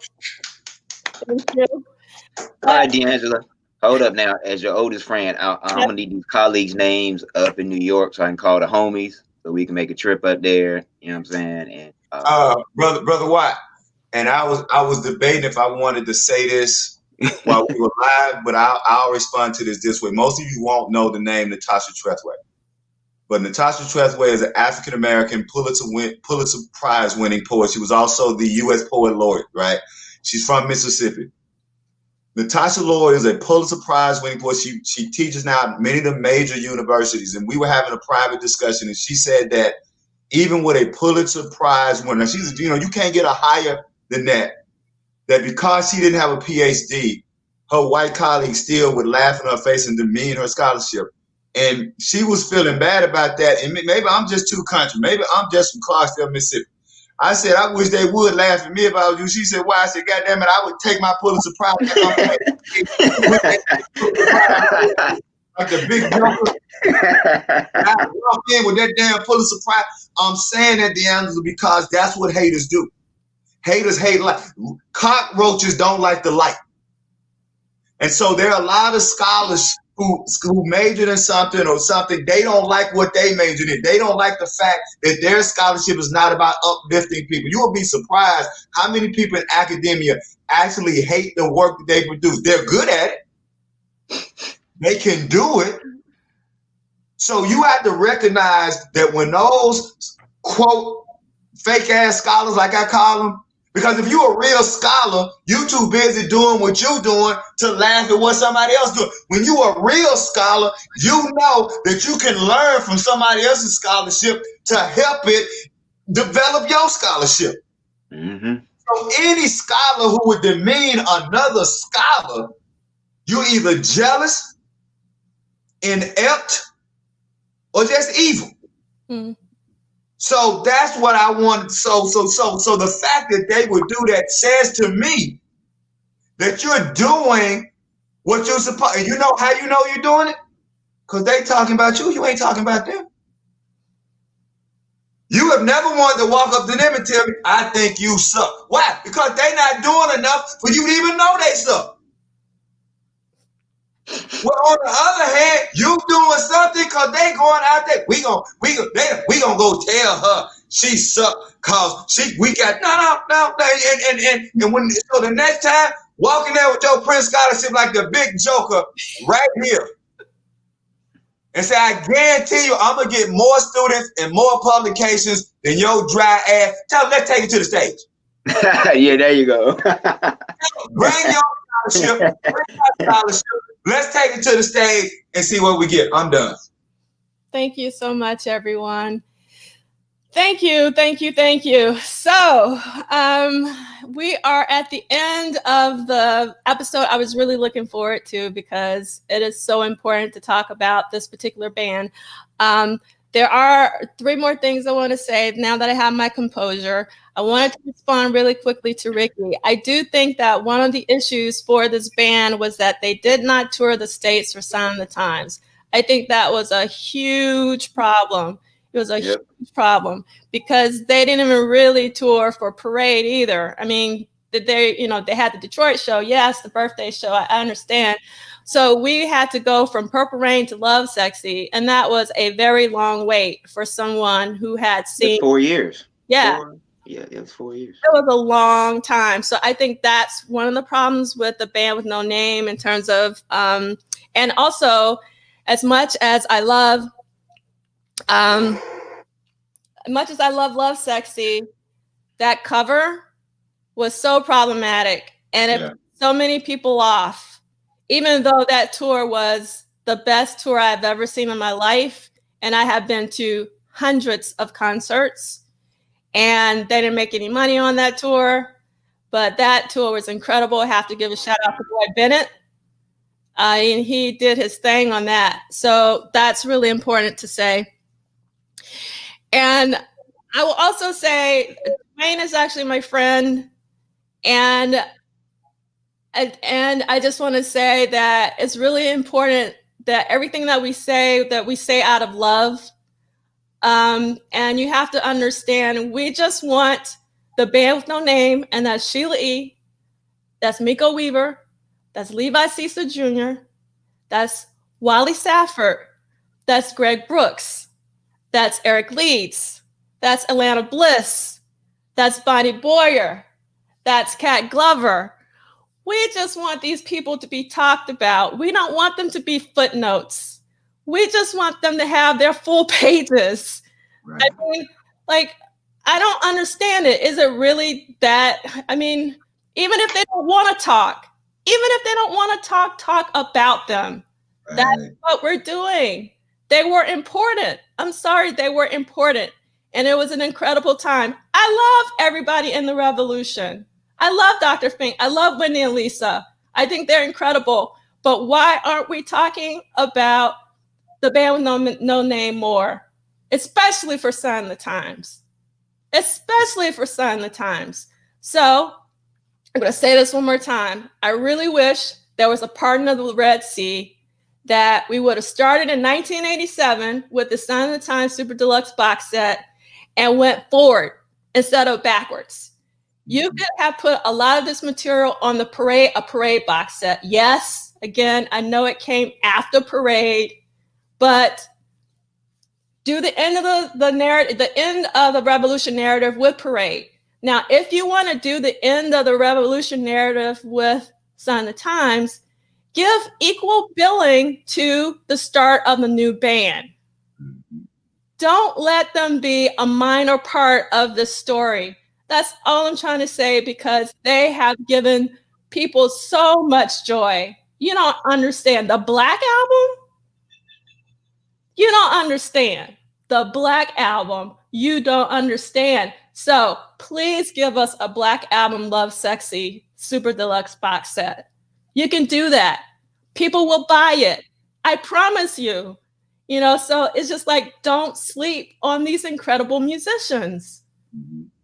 Don't sleep on them. And we love all the bands, you know, so hopefully we will get to the 90s one day, and we can talk about the NPG, and there should be a better One Night Alone box set. I'm just saying.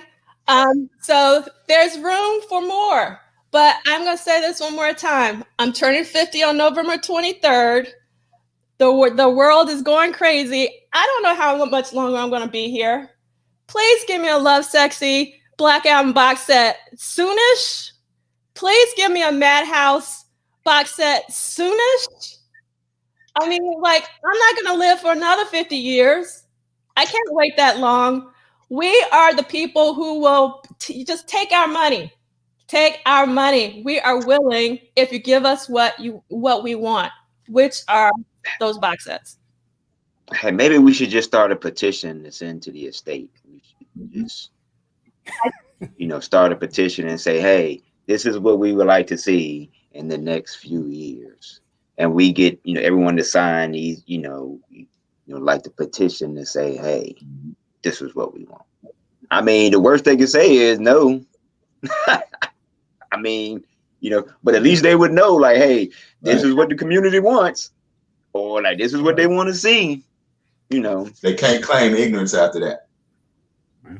Yeah, right. So, I mean, hey, I honestly think we should, because, I, for one, am all for the Madhouse box set. That's all for this.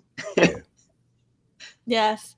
So I hope that everyone will come back for our final episode of our Super Deluxe Celebration After Salon. Next. Wait, it's almost over? Yes, it's almost over. Dang. this one became a routine. I was like, every Saturday, just tune in with the crew and Yeah. I can vote like a regular TV show. You should keep it going. It's coming to an end. You should do it. Nicolay, did you want to say anything? Just appreciate you guys, man. I really just appreciate the shit out of all of y'all. That's really it. I agree, man. Thank you for including me in this. Trust me, like I look up to y'all. I'll be like, man, I don't have all the education, but I listen to This dude got all the guests talking about you. I love Right, it. exactly. This dude got all the guests talking about you. You look up He got the stress control down there. Right, that All didn't sound right coming out of I his just mouth. talked to Ricky. Miko, yeah, but I look up to y'all. Hey, I'm just keeping it a buck, man. Like you guys are putting in the work, man. I love it, and everybody's got a take on it that is appreciative, man. So. Man. I just want to, I've said this to you personally, Michael Dean, but I just want to say this publicly. And I try to shout out Michael Dean's, podcast on Prince. I still call it the Prince podcast. I can't help it. That I really appreciate what you do. I really appreciate all the interviews that you've done. I've said this on social media, that Alan Leeds. Oh my goodness. Shout out to Ellen. Yeah. Oh my goodness. And really incredible. So I know you're going to continue to do the work because that's just who you are. And we just want you to know that we love what you do and we will continue to support what you do. I'm personally a Patreon Thank you. subscriber of Michael Dean's, and I hope that you consider becoming one too, because it's so important to actually talk to these people while they're still alive. Yeah. Right. I mean, that's real. That's real. So we really appreciate what you do. Yes, definitely. Work it. We got a couple. Work it like a job. Like a job. Yes. So next, we're going to talk more about the estate. So it got a little emotional. Hopefully, I won't be so emotional next week. But we're basically going to talk about the rollout of the Sign of the Times Super Deluxe box set. So we're going to talk about the actual podcasts that the estate did. And then we're going to talk about the YouTube event where they screened the New Year's Eve. We're going to talk more about the box itself, like the packaging and the book and the essays and all that jazz. So, yeah. It's heavy. Yes, it is heavy. It is heavy. And I hope that you guys will come back. And in the meantime, if you haven't watched it, I would look at New Year's Eve show to sort of be the After Salon, because it's such an incredible show, and being able to see the transition from Sign of the Times to Love Sexy is actually kind of interesting. And again, it's my favorite. It's going to be a beautiful night, which is incredible. So thanks, everyone. Have a fantastic weekend, and I hope you guys will come back next week. Guys, be safe. You know it.